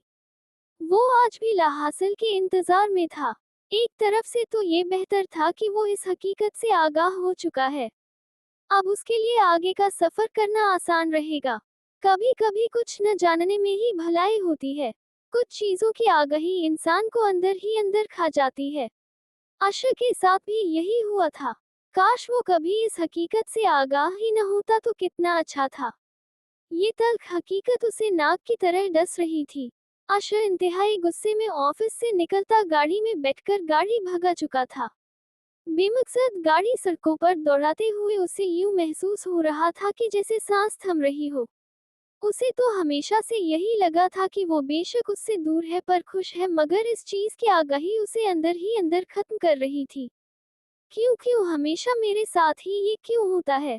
वो आसमान की तरफ निगाह उठाता हुआ बोला। वो शिकवा नहीं करना चाहता था, मगर खुद ब खुद दिल से आह सी निकली थी। कल से आयरा का कई दफा फोन आ चुका था जो उसे अपनी शादी के लिए इनवाइट कर चुकी थी। मेहंदी का फंक्शन तो वो पहले से ही मिस कर चुका था, मगर उसका आज जाने का इरादा था। मगर अब तो उसे महसूस हो रहा था जैसे जिस्म से रफ्ता रफ्ता कोई सांस खींच रहा हो। वो रात से ही उसकी बातें याद करता बुरी तरह कुढ़ रहा था। क्या ये सिला मिला था उसे इतनी स्पेस देने का, उसकी हर बात को आगे रखने का, उसकी ख्वाहिशात को उसके कहे बगैर पूरा करने का? क्या सारी उम्र यूं ही उसे अपनी मोहब्बत का यकीन दिलाते ही गुजर जाएगी? क्योंकि एक बात तो तय थी, वो उसे तलाक तो हरगिज नहीं देगा। उसका बस नहीं चल रहा था उस बेवकूफ लड़की की अक्ल ठिकाने लगा देता। वो घर से तभी निकल आया था क्योंकि उसे मुसफ्फरा पर बेतहाशा गुस्सा आ रहा था। उसे डर था कि कहीं अपना गुस्सा उसी पर ही न उतार देता, इसलिए उसने फिलहाल वहां से हट जाना ही ठीक समझा। कुछ देर तो वो यूं ही बेमकसद सड़कों पर गाड़ी दौड़ाता रहा, फिर अपनी गाड़ी अरसम के घर के सामने रोककर उसके कमरे की जानिब बढ़ गया। अरसम का घर सामने ही तो था। अक्सर वो दोनों जमाने में कमरा शेयर कर चुके थे, इसलिए बगैर किसी से इजाजत लिए सीढ़ियां चढ़ गया। अरसम सुकून से कमरे में अंधेरा किया सोया था। वो उसके साथ ही लेट गया था। उसे मालूम था नींद उसे कहाँ आनी थी। सोचों का महवर वही थी जो उसे हमेशा धुतकार कर तकलीफ में धकेल देती थी। वो आंखें मूंद कर लेट गया, मगर नींद जैसे रूठ सी गई थी। वो कब से बेचैनी से यहाँ वहाँ चक्कर काट रही थी। आयरा कब से उसकी पैदल मार्च देख रही थी। अब वो कदरें झुंझला चुकी थी। क्या मसला है मुसफ्फरा? कुछ बताओगी या यूं ही बेवकूफों की तरह यहाँ से वहाँ घूमती रहोगी? उसके मुसलसल टेंशन में घूमने पर आयरा खड़ी होती हुई चिल्लाई। मुसफ्फरा रोने वाली शक्ल बनाकर उसके नजदीक ही बैठ गई। आयरा, मेरी जिंदगी में इतनी तकलीफें क्यों हैं? क्यों खुशियां मुझे रास नहीं आती? वो उसका हाथ थामती आंसू बहाती हुई बोली। आयरा अब सही मानी में परेशान हो चुकी थी। मुसफ्फरा, कुछ बताओगी तो पता चलेगा यार। आयरा उसका हाथ थामती इल्तिजाई लहजे में बोली। आयरा, हारिफ जी मुझसे नाराज हैं। वो हिचकियों के दरमियान बोली। जरूर तुमने कोई बेवकूफी की होगी। अब तुम कुछ बताओगी कि हुआ क्या है तो ही मैं कुछ मशवरा दे सकूंगी। आयरा साफगोई से बोली। आयरा, सारा आंटी नहीं चाहती मैं हारिफ के साथ रहूं, इसलिए मैं उनसे अलीहदगी की डिमांड कर चुकी हूँ। वो आयरा की तरफ देखती हुई बोली। बिल्कुल ठीक फैसला किया तुमने अलीहदगी का। आयरा उसकी बातों के जवाब में बोली। आयरा, कैसी बातें कर रही हो? मुसफ़रा हैरान निगाहों से उसकी तरफ देखती हुई बोली। उसे तो लगा था वो उसे डांटेगी मगर यहाँ तक सीन ही कुछ और था। मैं तो तुम्हारे फैसले की सराह रही हूँ। आयरा तंज करती हुई बोली। मुसफ़रा उसके अंदाज पर शिद्दत से रो दी। अब ये सब छोड़ो और मुझे इस फैसले के पीछे की सही वजह बताओ। जहाँ तक बात रही सारा आंटी की, उनका रवैया तो पहले दिन से तुम्हारे साथ यूं ही है, तो मेरे ख्याल से तो वजह कुछ और है। आयरा उसकी तरफ देखती पुरसोच अंदाज में बोली। आयरा के इतने पुरयकीन अंदाज पर वो उसे सब बताने पर राजी हो चुकी थी। कल शाम कबीर का फोन आया था। उसने मुझे धमकी दी है कि अगर मैंने हारिब को न छोड़ा तो वो उन्हें जान से मार डालेगा। आयरा, मैं कैसे उन्हें अपनी वजह से मौत के मुंह में धकेल सकती हूँ? मैं उनसे मोहब्बत करने लगी हूँ। कैसे उनकी जिंदगी खत्म होने की वजह बन सकती हूँ? वो धीमी आवाज में कल की फोन कॉल के मुतल्लिक बताती चली गई, जिसके बाद वो ये इंतहाई फैसला लेने पर मजबूर हुई थी। यार, दिल कर रहा है तुम्हारे लिए तालियां बजाऊं। मुझे यकीन नहीं था मेरी दोस्त इतनी अक्लमंद है। यार, दिल कर रहा इन हाथों से तुम्हारा गला दबा दूं। अब वो छछूंदर फैसला करेगा किसी की जिंदगी का। आयरा का बस नहीं चल रहा था उसे दो लगा दे। मुझे पता है मुझसे गलती हुई है। यही बात मुझे बेचैन किए हुए है। अब मैं क्या करूं? वो उसकी बातों का गुस्सा मनाए बगैर बोली। हैरत है, इतने अजीम काम करने वाली लड़की मुझसे मशवरे मांग रही है। आयरा मजे से बोली थी। उसकी उतरी हुई शक्ल देखकर उसे अब हंसी आ रही थी। आयरा, अगर तुमने यूं ही तंज के तीर चलाने हैं तो मुझे बता दो, मैं चली जाऊं यहाँ से। उसकी बातें सुनकर अब वो दोबदो बोली। मैं क्या मशवरा दूं? तुम उनसे बात करने की कोशिश करो। उनसे माफी मांग लो। वो कंधे अचकाती सादगी से बोली। माफी तो मैं मांग लूंगी मगर मैंने कल रात से उन्हें नहीं देखा। कैसे बात करूं? मुझे पूरा यकीन है वो मेरी शक्ल तक नहीं देखना चाहते होंगे तभी घर नहीं आए। उसके अपने ही दुख थे। उसकी बातें सुनकर वो नफी में सर हिलाकर रह गई। जैसा तुम सोच रही हो जरूरी नहीं वैसा ही हो। क्या पता उन्हें ये न लग रहा हो कि कहीं तुम फिर यही जिक्र न छेड़ लो। हर चीज को नेगेटिव में लेना जरूरी नहीं है। और रही हारिब भाई की बात, वो बारात पर तो जरूर आएंगे, तब बात कर लेना। अब जाकर तैयारी करो, हमें पार्लर भी जाना है, मैं मनसा को देखती हूँ। वो उसे तस्वीर का दूसरा पहलू दिखाकर जा चुकी थी। पीछे वो अकेली रह गई थी अपनी बेतहाशा सोचों के साथ। अरसम ने आंखें मसलकर बैठा। उसकी मोहब्बत आज उसकी जिंदगी में दाखिल हो रही थी। यही बात सोचकर उसे पुरसुकून नींद आई थी। आज के दिन के बारे में सोचकर उसके होंठ मुस्कुराहट में ढले। अभी वो मजीद उस परी पैकर के बारे में सोचता जब साथ बराजमान वजूद की टांग आकर उसकी गोद में पड़ी। उसने हैरानगी से पीछे मुड़कर देखा जहां हारिब सुकून से लेटा नींद के मजे ले रहा था। जो रात भर करवट बदलता अभी कुछ देर पहले सोया था। उसके माथे पर बल पड़े थे ये सोचकर कि वो अपने कमरे की बजाय यहाँ क्यों था। कल तक तो वो बेहद खुश नजर आ रहा था, ये बताते हुए कि उसके और मुसफ़रा के दरमियान सब ठीक हो रहा था। फिर ये सब, उसने फिलहाल उसकी नींद में खलल डालना ठीक न समझा, इसलिए खामोशी से उठकर वॉशरूम की जानिब बढ़ गया। उसका इरादा उसके जागने के बाद उससे बात करने का था। इन दोनों की शादी को काफी देर हो चुकी थी। अब तक तो सब ठीक हो जाना चाहिए था। क्या पता जो वो सोच रहा हो वैसा न हो। उसने खुद ही अपनी सोचों को झटका।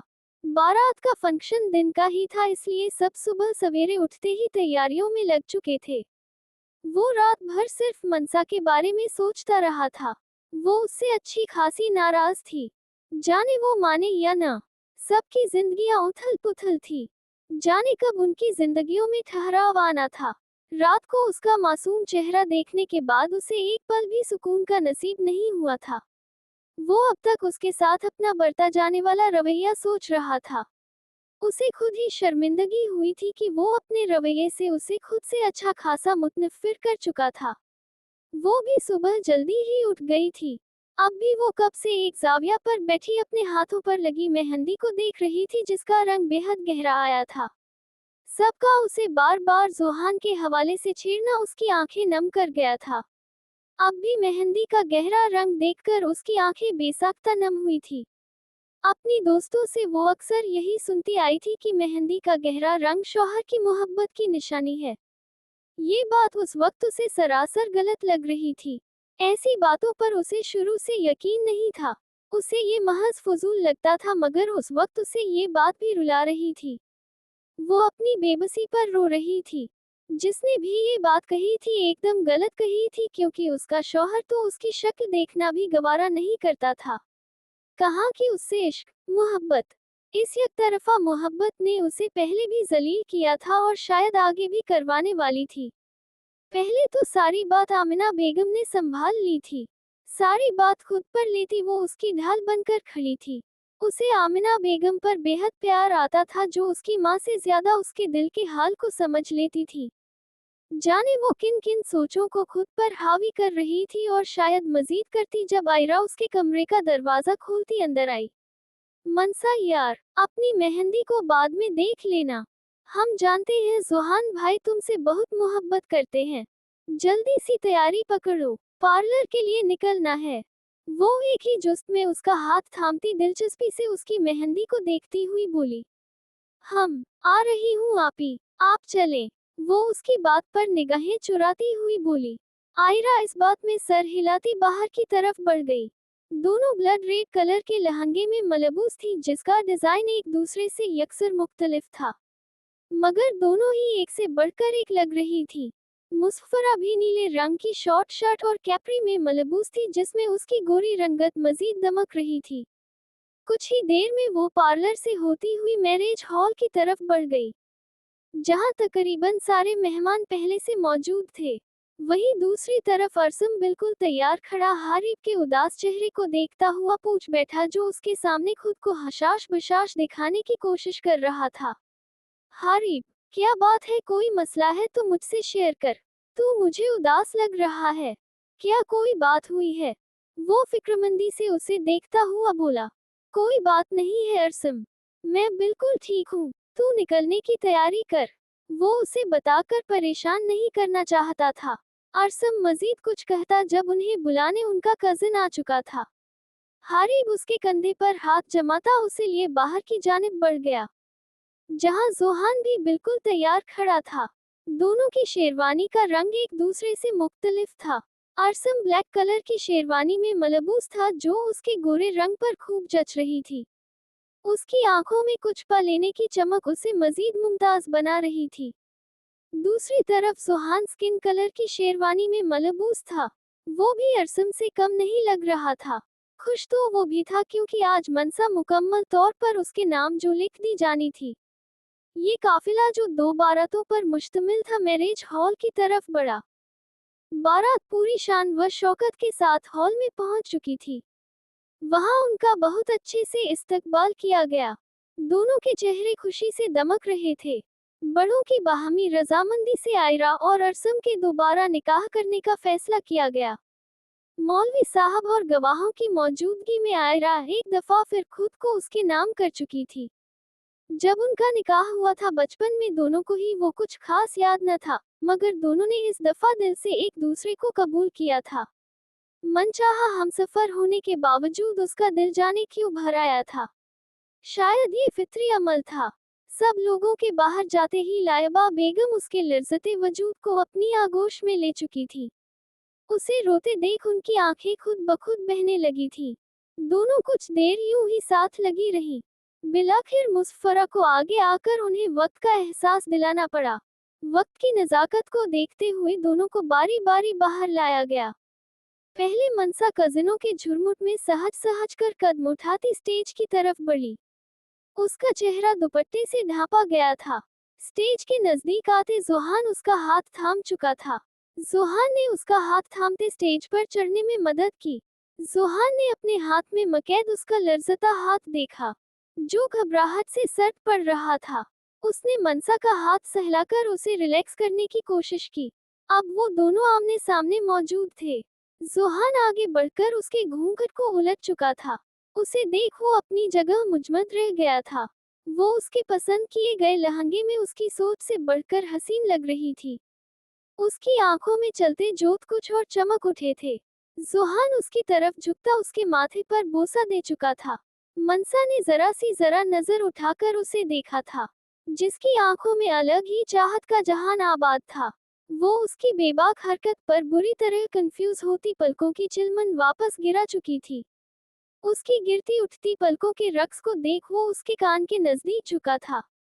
रिलैक्स लिटिल गर्ल, वो उसकी खूबसूरत शहद रंग आंखों में देखकर बोला था। उसके इस तरह भरे मजमा में इस इकदाम पर सबने हूटिंग करके उसका साथ दिया था। वो दिलकशी से मुस्कुराकर उसका हाथ थाम चुका था। मनसा ने हाथ छुड़ाने की भरपूर कोशिश की थी, मगर न छुड़ा सकी क्योंकि वो उसकी मजबूत गिरफ्त में कैद था। वो उसका हाथ थामकर उसे अपने नजदीक ही बिठा चुका था। उसके बैठने के बाद आयरा को स्टेज की तरफ लाया गया। वो अभी स्टेज से काफी दूर थी जब अरसम स्टेज से उतरकर उसकी तरफ बढ़ा। घुटनों के बल झुककर उसका हाथ, वो हाथ फैला चुका था जिसे वो कुछ झिझकती हुई थाम चुकी थी। कभी यूं भी आ मेरे रूबरू, तुझे पास पाकर मैं रो पड़ूं। मुझे मंजिल इश्क पे हो यकीन, तुझे धड़कनों में सुना करूं। कभी सजाऊं तुझको आंखों में, कभी तस्बीहों पे पड़ा करूं। कभी चूम लूं तेरे हाथ को, कभी तेरे दिल में बसा करूं। उसकी आवाज पूरे मजमा में गूंज रही थी। आयरा तफाकुर से उसकी तरफ देख रही थी जो शायद 4 साल पहले किए गए अपने फेल का मुदावा कर रहा था। उसे आज भी वो दिन याद था। उस वक्त इस मजमा में चंद लोग थे मगर आज पूरा खानदान यहाँ मौजूद था जिसके सामने वो उसे मुताबिर कर गया था। आयरा ने झलमल करती आंखों से उसे देखा था। उसका अरसम को एक मौका देने का फैसला बिल्कुल दुरुस्त था। उसे पूरा यकीन था उसके संग जिंदगी हसीन गुजरने वाली थी। आयरा ने भी उसके हाथ पर गिरफ्त मजबूत की थी। उसके इकदाम पर अरसम ने मोहब्बत भरी निगाहें उसके मनमोहने चेहरे पर डाली थी। उसके हाथ को मजबूती से थामता वो स्टेज की तरफ बढ़ गया। सबने सताइश से इस खूबसूरत जोड़ी को देखा था। लाइबा बेगम और असद साहब आयरा के खुशी से खिलते चेहरे को देखकर ही मुतमिन हो गए थे। हारिब फोन सुनने की गर्ज से हॉल के एक सुनसान गोशे की तरफ गया था। मुसफरा उसे अकेला देखकर उसके पीछे आई थी। वो कॉल सुनकर मुड़ा था जब वो अंगलियां चटखाती उसी की तरफ मुतवज्जे थी। मुसफरा को उसकी बेनियाजी खिल रही थी जो कब से उसे बुरी तरह इग्नोर कर रहा था। हारिब ने साइड से होकर निकलना चाहा जब वो उसके रास्ते में हाइल हुई थी। हारिब जी, प्लीज ये मत करें मेरे साथ। मैं जानती हूँ कि मैंने हमेशा आपका दिल दुखाया है। कभी आपको समझने की कोशिश नहीं की, हमेशा अपनी मनमानी की है। अपनी जात की खामियों का बदला मैं आपसे लेती रही। मुझे हमेशा यही लगता था कि एक ना एक दिन आप अपने इस फैसले पर पछताएंगे और मुझे छोड़ देंगे। मगर मैं गलत थी। आई एम सॉरी, वो उसका हाथ थामती हुई बोली। हारिब ने बेयकीनी की कैफियत से उसे देखा था। उसे अभी भी यही लगा था कि वो कल वाली बात दोहराएगी मगर ये सब उसकी सोच के बरक्स था।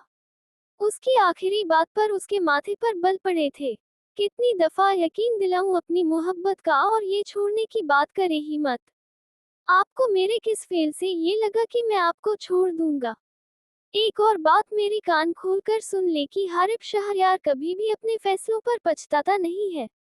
आपने बार बार मेरी मोहब्बत पर शक करके मुझे बहुत मायूस किया है। इस चीज के लिए मैं आपको हरगिज माफ नहीं करूंगा। रात वाले वाकये पर तो आप कुछ बोलिए ही मत। वो उसे कंधों से थामते शिद्दत से बोला था। उसका अंदाज उसके गुस्से में होने का पता दे रहा था। वो उसे साइड पर किए वहां से निकलता चला गया। वो गुस्से में भी उससे बदतमीजी के बारे में सोच नहीं सकता था। मुसफरा उसे खुद से दूर जाता देखकर एक दफा फिर शिद्दत से रो दी। कुछ देर बाद रुखसती का शोर उठा। दोनों दुल्हनें अपने हमसफर के संग एक नई जिंदगी की तरफ गामजन हुई। मनसा और आयरा दोनों ही रुखसती के वक्त बेहद आबदीदा थी। आयरा तो लाइबा बेगम और असद साहब के गले लगकर खूब रोई थी, मगर मनसा ने हसरत से सारा बेगम की तरफ देखा जिनके चेहरे पर इस शादी को लेकर वाज़ेह मुखालिफत थी। वो भी आयरा की तरह अपनी मां की आगोश में छुपना चाहती थी। मनसा को सारा बेगम की तरफ देखते पाकर हारिब आगे बढ़कर उसे गले लगा गया था। उस वक्त हारिब को अपनी माँ पर शदीद गुस्सा आया था, जो इस नाजुक वक्त में भी अपनी अना का परचम बुलंद किए बैठी थी। वो मनसा के एहसासात को समझ सकता था। वो एक भाई होने के नाते उसे दिलासा तो दे सकता था, वरना वो भी आगाह था कि माँ की जगह कोई नहीं ले सकता। गुड़िया, चलो शाबाश, रोना बंद करो। आप कौन सा दूर जा रही हो? हम अपने घर ही जा रहे हैं। वो उसे चुप करवाता गाड़ी में जोहान के संग बिठा चुका था।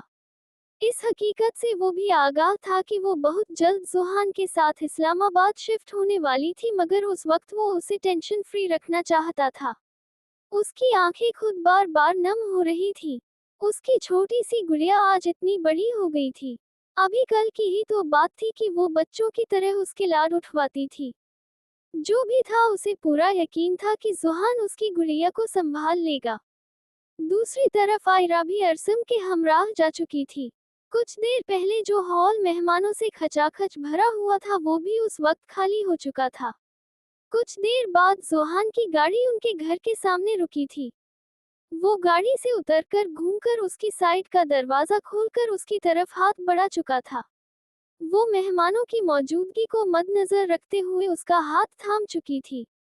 वो उसे लिए अंदर की तरफ बढ़ गया। मुख्तलिफ रस्मों के बाद उसे जोहान के कमरे में बिठा दिया गया था। मुसफरा और सारी कजिनों के जाने के बाद उसने कमरे का जायजा लिया, जो गुलाब के फूलों से आरास्ता था। उसका दिल ये सजावट देखकर जोर से धड़का था। कुछ देर पहले उसका अमल सोचकर उसका चेहरा सुर्ख हुआ था।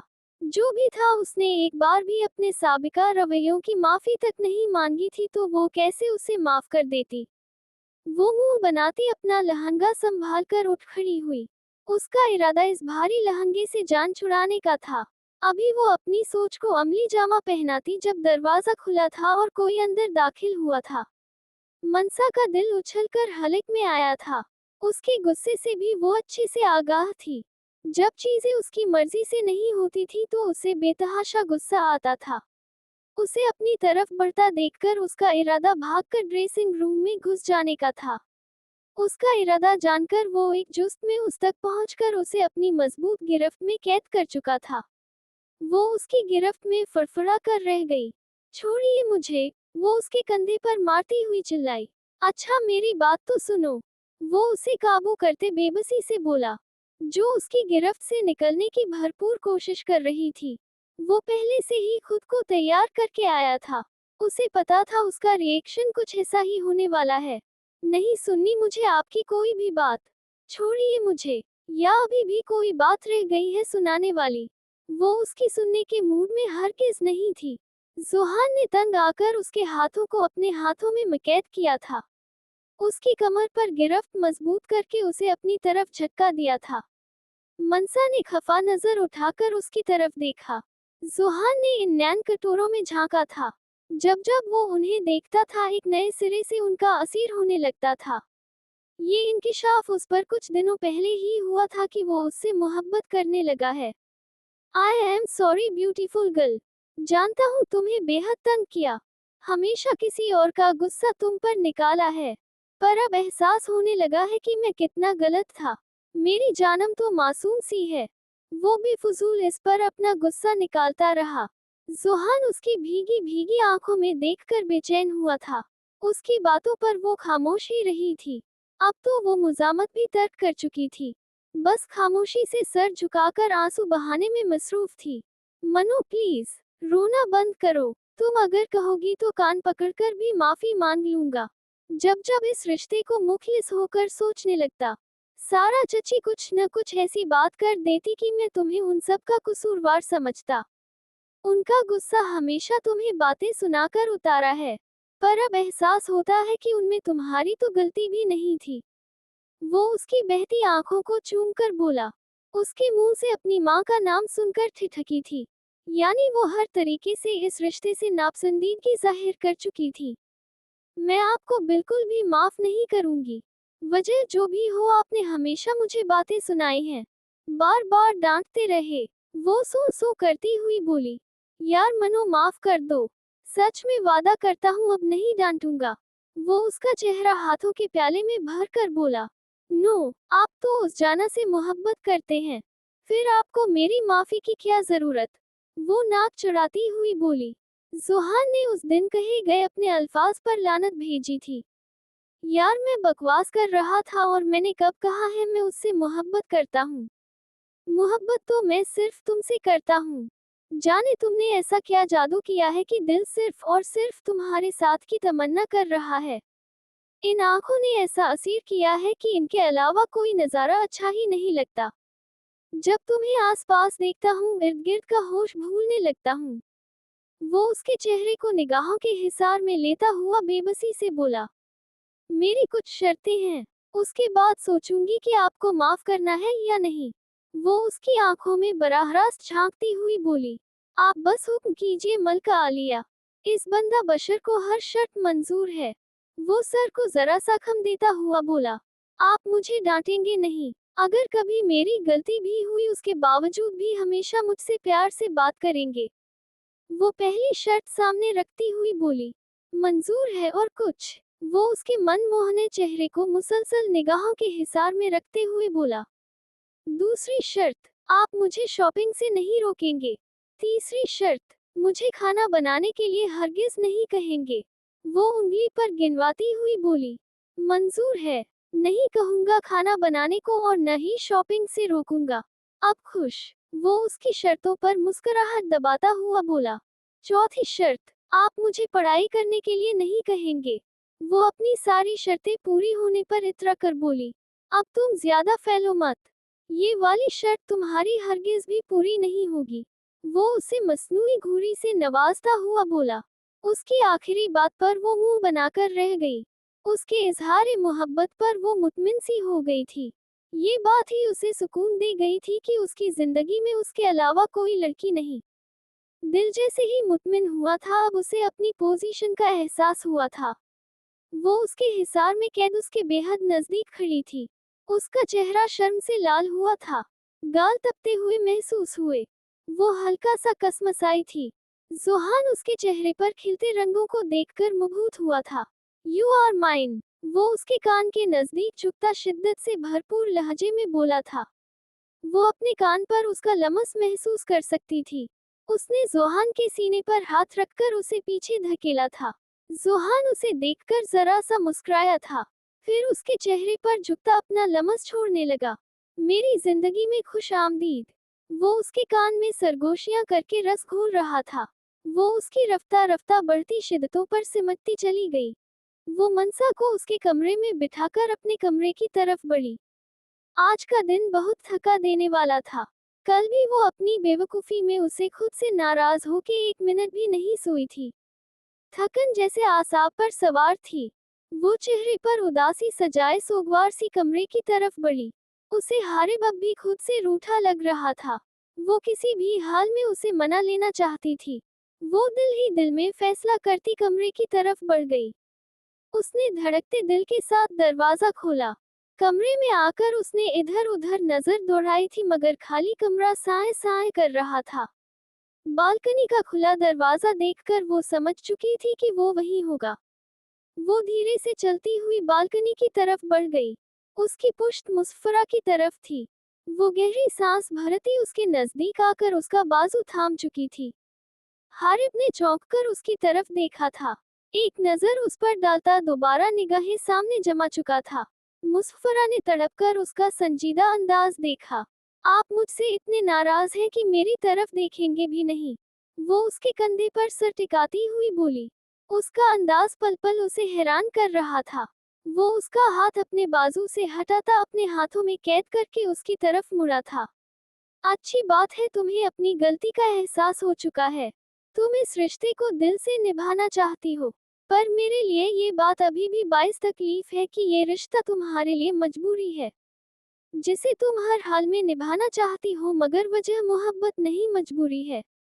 वो उसकी आंखों में अपनी शिद्दत गरिया से सुर्ख होती आंखें गाड़ता हुआ बोला। हरगिज नहीं। ये रिश्ता मेरे लिए मजबूरी बिल्कुल नहीं है। वो झट से सफाई देने वाले अंदाज में बोली। मजबूरी नहीं है तो तुम इसे अपना फर्ज समझकर निभा रही हो। एक बात तो मैं यकीन से कह सकता हूँ कि तुम्हें मुझसे मोहब्बत तो हरगिज नहीं हो सकती। इस मामले में मैं निहायत बदनसीब हूँ। या शायद ये मेरी गलतियों की सजा है। वो करब-ज़दा लहजे में बोला था। उसके अंदाज पर वो तड़प सी गई थी। ऐसा बिल्कुल नहीं हारिब जी। आपको ऐसा क्यों लगता है मुझे आपसे मोहब्बत नहीं हो सकती? हाँ, मैं जानती हूँ कि आपको मेरी बात पर यकीन नहीं आ रहा होगा ये सोचकर कि कल तक तो ये लड़की लिहदगी की डिमांड कर रही थी। आज ऐसा क्या हो गया? है ना? वो 2 कदम उसके मज़ीद नज़दीक हुई थी। वो खामोश खड़ा बस उसकी बातें सुन रहा था। मैं हमेशा अपनी जल्दबाज़ी पर पछताती हूँ। अब भी यही हो रहा है। आप कह रहे मुझे आपसे मोहब्बत नहीं हो सकती तो ऐसा कुछ भी नहीं है बल्कि मुझे आपसे मोहब्बत हो गई है। मगर अपनी बेवकूफ़ी से सब तबाह करने वाली थी। जाने कब आपकी खुद के लिए इज़्ज़त, मोहब्बत और फ़िक्र देखकर ये दिल आपका असीर हो गया। बस एक बार मुझे माफ़ कर दें। मैंने आपका दिल दुखाया है। वो रुंधी हुई आवाज़ में बोली। हमेशा वो ही अपनी मोहब्बत का यकीन दिलाता रहा था। आज उसकी बारी थी। बेखबर होते हुए भी बाखबर लगते हो तुम। दूर रहकर भी मुझे नज़दीक तर लगते हो तुम। क्यों ना आऊं सच सवार कर मैं तुम्हारे सामने। खुश अदा लगते हो मुझको खुश नज़र लगते हो तुम। तुमने लमस मुताबिर से बख्श दी, वो रोशनी। मुझको मेरी आरज़ुओं की सहर लगते हो तुम। जिसके साए में, अमान मिलती है मेरी ज़ीस्त को। मुझको जलती धूप में ऐसा, शज़ा लगते हो तुम। क्यों तुम्हारे साथ चलने पर, न आमादा हो दिल खुशबू एहसास मेरे हमसफ़र लगते हो तुम। वो उसकी आंखों में झांकती मजबूत लहजे में बोली। उसके इजहार पर वो अंदर तक सरशार हुआ था। मुस्फरा, सच में तुम भी मुझसे मोहब्बत करती हो? वो उसे कंधों से थामते बेयकीनी से बोला। खुशी से उसके मुंह से चंद अल्फाज ही अदा हो पाए थे। वो भीगी आंखों से महज सर हिला गई। वो आगे बढ़कर उसे खुद में शिद्दत से भींच गया। ये लम्हा दोनों के लिए बेहद कीमती था जब दोनों की दिली कदुरतें मिट गई थी। मुस्फरा भी उसके गिर्द अपने दोनों हाथ बांध गई। ये शख्स उसकी जिंदगी में किसी रोशन सुबह की तरह आया था। उसकी जिंदगी से सारे गम, परेशानियां, तकलीफें मिटा कर ले गया था। वो कैसे ना इस शख्स की मशकूर होती जिसने उसे उसकी हर खामी समेत अपनाया था, बल्कि उसे यकीन दिलाया था कि वो बिल्कुल परफेक्ट है। खामी उसमें नहीं बल्कि देखने वाले की निगाहों में है। हारिब ने उसका चेहरा सामने करके उसके आंसू साफ किए थे। फिर मोहब्बत से उसके माथे पर महकता लमस छोड़ा था। मैं चाहता हूँ तुम गुजरे हुए सब अजियत भरे लम्हे भूल जाओ। क्या तुम जिंदगी को एक नए सिरे से शुरू करने में मेरा साथ दोगी? वो उम्मीद भरी निगाहें उसके हसीन चेहरे पर टिकाकर बोला। हाँ, मैं भी वो सारे पल भूल जाना चाहती हूँ। आपके साथ खुश रहना चाहती हूँ। वो खुद आगे बढ़कर उसके सीने पर सर टिका गई। हारिब ने उसके गिर्द गिरफ्त मजबूत की जो लम्हा ब लम्हा मजबूत तर होती चली गई। वो उसके कमरे में बैठी धड़कते दिल से उसका इंतजार कर रही थी। वो उसकी बेबाकियों से अच्छे से आगाह थी इसलिए थोड़ी सी घबरा रही थी। उसे इंतजार करते अभी कुछ वक्त ही गुजरा था जब कमरे का दरवाजा खुला था और अरसम कमरे में दाखिल हुआ था। उसने नजर भरकर अपनी शरीके हयात को देखा था जो उसके पसंदीदा ड्रेस में उसकी आंखों को खीरा कर रही थी। जब कुछ देर तक कुछ महसूस न हुआ तो उसने सर उठाकर सामने देखा जहां वो आंखों में हल्की सी नमी लिए उसे देख रहा था। दोनों की आंखें पल भर में चार हुई थी।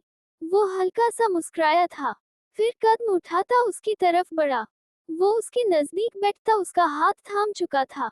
तुम जानती हो इस पल में अल्लाह का बेहद शुक्रगुजार हूँ जिसने मेरी कोताहियों के बावजूद भी तुम्हें मेरी जिंदगी में शामिल कर दिया। मैं कैसे इतनी खुशियों के बाद उसका तशक्कुर करना भूल सकता हूँ? कैसे मैं उसकी नेमतों को झुठला सकता हूँ? हाँ, तुम खुदा की तरफ से मेरे लिए कोई इनाम ही हो जो जाने मेरी किस नेकी के बदले हासिल हुआ है। वो उसका हाथ होंठों से लगाकर बोला। उसकी इतनी मोहब्बत पर वो झलमल करती आंखों से उसकी तरफ देख रही थी। शायद खुदा को उसका सब्र इतना पसंद आया था कि वो उसे सारे इम्तिहानात से निकाल गया था। सामने बैठे हसीन दिल के मालिक शख्स को उसकी जिंदगी में भर गया था। आओ इस खुदा का शुक्र अदा कर लेते हैं जिसने हमें ये दिन दिखाया है। वो उसका हाथ थामता उसे बेड से नीचे उतार चुका था। फिर कुछ सोचते हुए अलमारी से एक आरामदेह सूट निकालकर उसकी तरफ बढ़ा चुका था, जिसे वो थाम चुकी थी। जाओ चेंज कर लो, फिर अल्लाह का सजदा शुक्र एक साथ अदा करेंगे। वो उसका गाल थपथपाता हुआ बोला। आयरा इस बात में सर हिलाती बाथरूम की तरफ बढ़ गई। कुछ देर में दोनों फ्रेश होकर जाए नमाज पर खड़े थे। दोनों ने मिलकर शुक्राने के नफल अदा किए थे। दोनों ने अपनी आने वाली जिंदगी में खुशियों की दुआ मांगी थी। वो अब भी उसे अपने हिसार में कैद किए बालकनी में खड़ा था। वो अपनी नई जिंदगी का आगाज उससे कुछ भी छुपाए बगैर करना चाहता था। मुस्फरा, जब से तुम जिंदगी में आए हो मुझे लगता है मैं बदलने लगा हूँ। मेरी जिंदगी में हमेशा क्लास डिफरेंस मैटर करता था मगर मैं गलत था। इंसानों की पहचान उनकी अमीरी गरीबी को देखकर नहीं बल्कि उनके दिल को देखकर होती है। वो उसकी आंखों में झांकता हुआ बोला जो उसकी बातें गौर से सुन रही थी। मैं अपनी जिंदगी के कुछ वाकयात तुमसे शेयर करना चाहता हूँ। फिर वो माह नूर की बाबत उसे सब बताता चला गया। मैं अब अपने इस फेल पर पछता रहा हूँ। काश मैं बगैर उसका दिल दुखाए उसे मना कर सकता था मगर मैंने उसके साथ अच्छा नहीं किया। ये गिल्ट मेरे साथ जिंदगी भर रहेगा। वो करब ज़दा लहजे में बोला। वो अपनी गलती पर पछता रहा था। आपको अपनी गलती का एहसास है। बस यही बात मेरे लिए अहम है। जहाँ तक बात माफी की है तो आप अल्लाह से माफी मांग लें। वो अपने बंदों से ज्यादा देर नाराज नहीं रहता। और अगर कभी जिंदगी ने मौका दिया तो क्या पता वो आपसे टकरा जाए, तब एक लम्हा भी जाया किए बगैर माफी मांग लीजिएगा। जहाँ तक मेरा ख्याल है कि इन सब में सारी गलती आपकी नहीं है, कुछ गलती महानूर की भी है। मैं ये नहीं कह रही कि वो गलत है, पर मुझे ऐसा लगता है कि एक नामेहरम से इजहार मोहब्बत गलत है। वो आपकी इज्जत का मुहाफिज तो नहीं है, फिर आप कैसे यकीन कर सकती थी कि वो आपकी इज्जत करेगा। वो जहाँ भी है खुदा उसे खुश रखे। वो उसका गिल्ट कम करने के लिए अपना नुक्ता नजर सामने रख गई। हारिब ने महज मुस्कुराकर उसे देखा था। मैं भी आपसे कुछ शेयर करना चाहती हूँ। वो भी हिम्मत मुजतमा किए बोली। वो भी अपनी नई जिंदगी का आगाज सच से करना चाहती थी। वो उस दिन जब मैंने आपसे तलाक का मुतालबा किया वो यूं ही नहीं किया था, बल्कि इसके पीछे एक वजह थी। मेहंदी की रात मुझे कबीर का फोन आया था। उसने मुझे धमकी दी थी कि मैंने अगर आपसे अलहदगी इख्तियार न की तो वो आपको जान से मार देगा। मैं डर गई थी, इसलिए इतना इंतहाई कदम उठा गई। बाद में मुझे एहसास हुआ कि जिंदगी और मौत तो खुदा के हाथ में। वो कौन होता है किसी की जिंदगी का फैसला करने वाला। वो उसके सीने से लगती आबदीदा लहजे में बोली। तुमने मुझे तब क्यों नहीं बताया? मैं उस इंसान का मुंह तोड़ देता। उसकी बात सुनकर उसके माथे पर बल पड़े थे। मुझे लगा कहीं आप मुझे ही न गलत समझ लें। वो सो सो करती हुई बोली। मैं तुम्हें कभी गलत नहीं समझ सकता। मैं जानता हूँ कि मेरी मुस्फरा ऐसी नहीं है। वो उसका चेहरा रूबरू करता मान भरे अंदाज में बोला। रोना बंद करो। इन आंखों में आंसू मुझे बिल्कुल भी पसंद नहीं। वो उसके आंसू लबों से चुनता हुआ बोला। मुस्फरा उसकी पेशकदमी पर सिमटकर रह गई। उसने हारिब के सीने पर हाथ रखकर फासला बढ़ाना चाहा, जो नामुमकिन सी बात थी, बल्कि वो उसे मजीद करीब कर गया। उसकी बेबाकियों से बचने के लिए मुस्फरा ने उसके सीने में जाए पनाह तलाशनी चाहिए, जो शायद आज नामुमकिनात में से एक था। आयरा दुआ मांगकर उसकी तरफ देख रही थी, जो न जाने रब से क्या क्या मांग रहा था। वो मुंह पर हाथ फेरता उठ खड़ा हुआ। क्या देख रही थी? वो उसका हाथ अपने हाथ में लेता हुआ बोला। कुछ नहीं, बस आप बहुत अच्छे लग रहे थे तो बस दिल किया आपको देखती जाऊं। वो झिझकती हुई बोली। उसकी बात सुनकर वो उसे स्माइल पास करता उसकी गोद में सर रखकर लेट गया। वैसे आपने क्या मांगा? वो तजस्सुस के हाथों मजबूर होकर बोली। जिंदगी भर तुम्हारा साथ। सिर्फ जिंदगी में नहीं बल्कि मौत के बाद भी। सिर्फ और सिर्फ तुम्हारा साथ ही मांगा। वो उसके हाथों को होंठों से लगाता हुआ बोला। उसकी बात पर वो महज मुस्कुराकर रह गई। इस शख्स की दीवानगी कभी कभी उसे भी हैरान कर देती थी।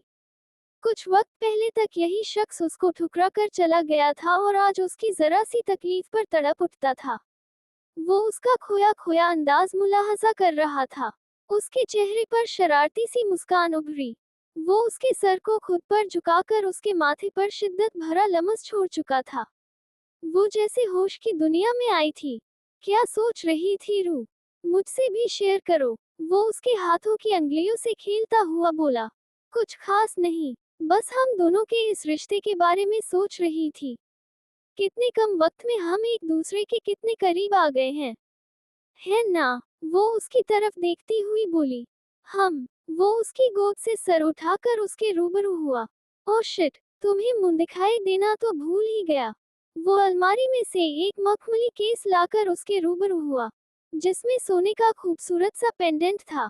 वो निकालकर उसके गले की जीनत बना चुका था। आयरा ने उसे 2 उंगलियों से छुआ था। ब्यूटीफुल, वो उसकी आंखों में अपनी मुस्कुराती आंखें गाड़कर बोली। मगर मेरी जिंदगी से ज्यादा हसीन हरगिज नहीं है। वो उसकी तोड़ी को चूमता हुआ बोला।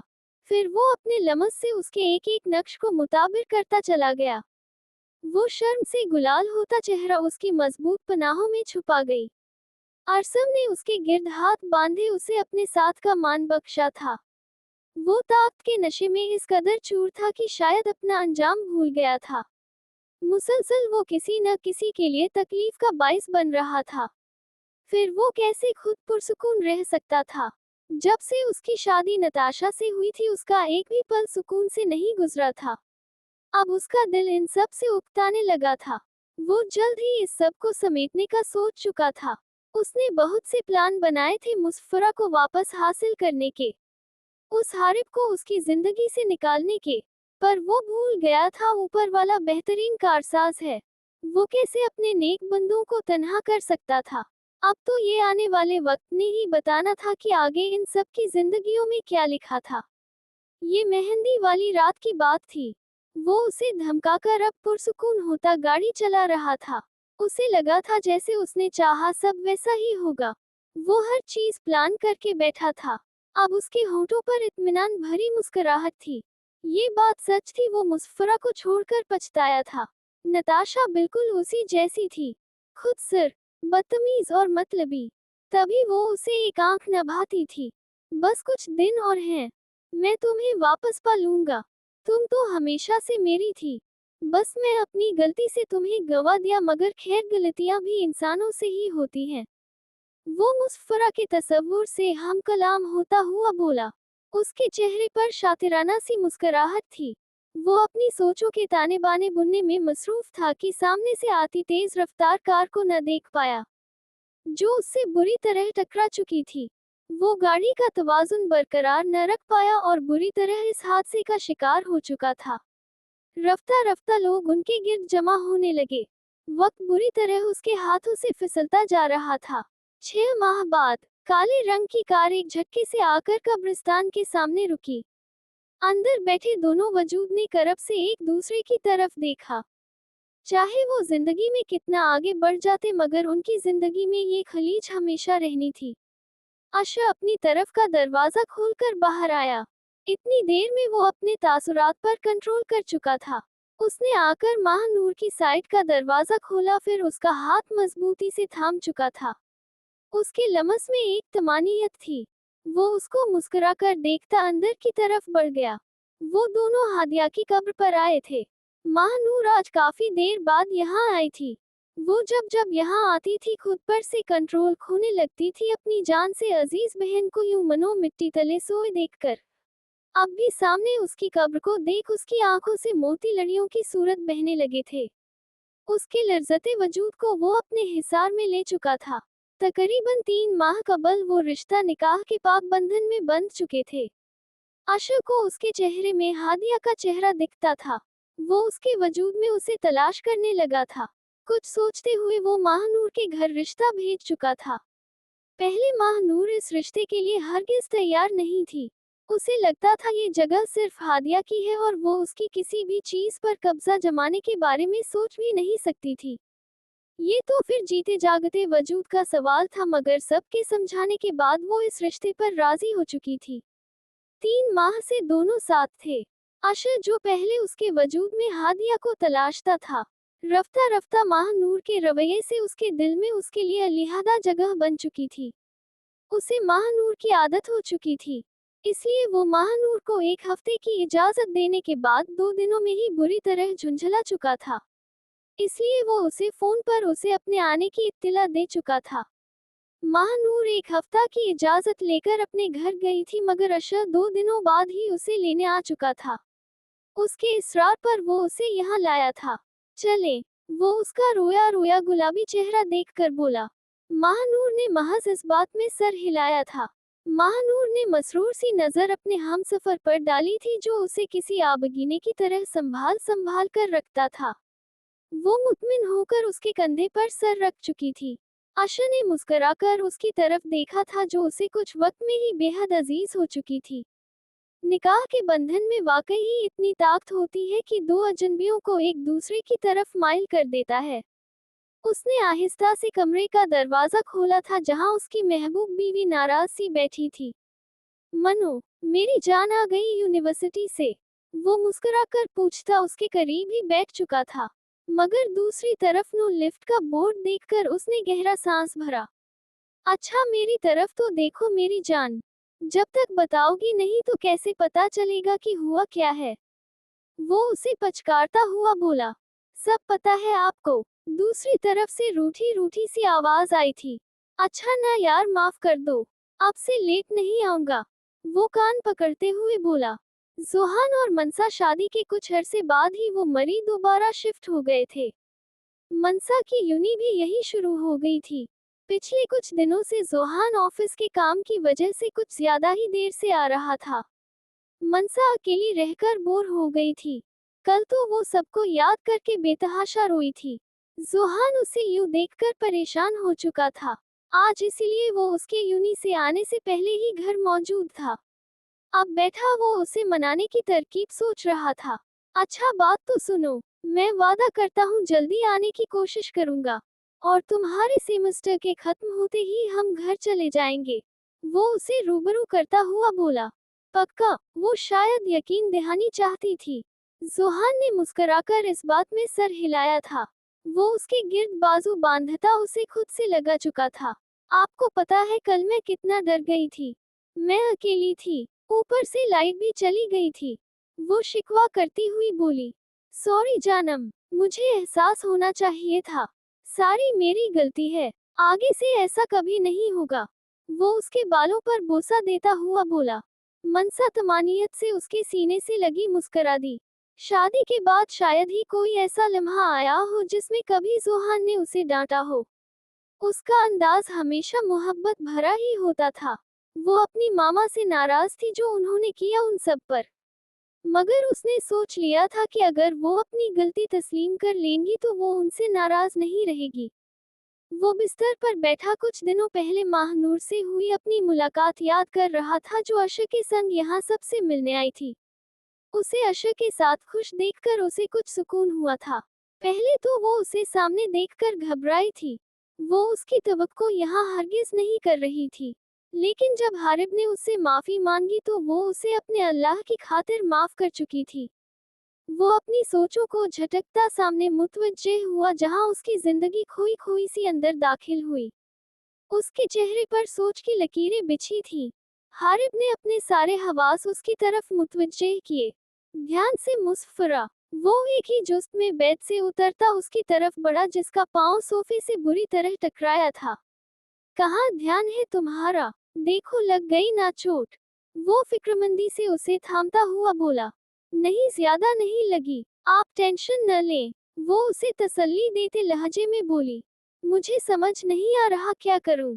उस इंसान ने मुझे इतनी तकलीफें दी हैं। मैं क्यों माफ करूं उसे? मेरा दिल नहीं मान रहा।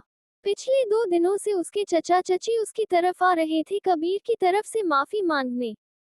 उस एक्सीडेंट में वो हमेशा के लिए मुआ जर हो चुका था, मगर फिर भी मुस्फरा का कोई इरादा नहीं था उसे माफ करने का।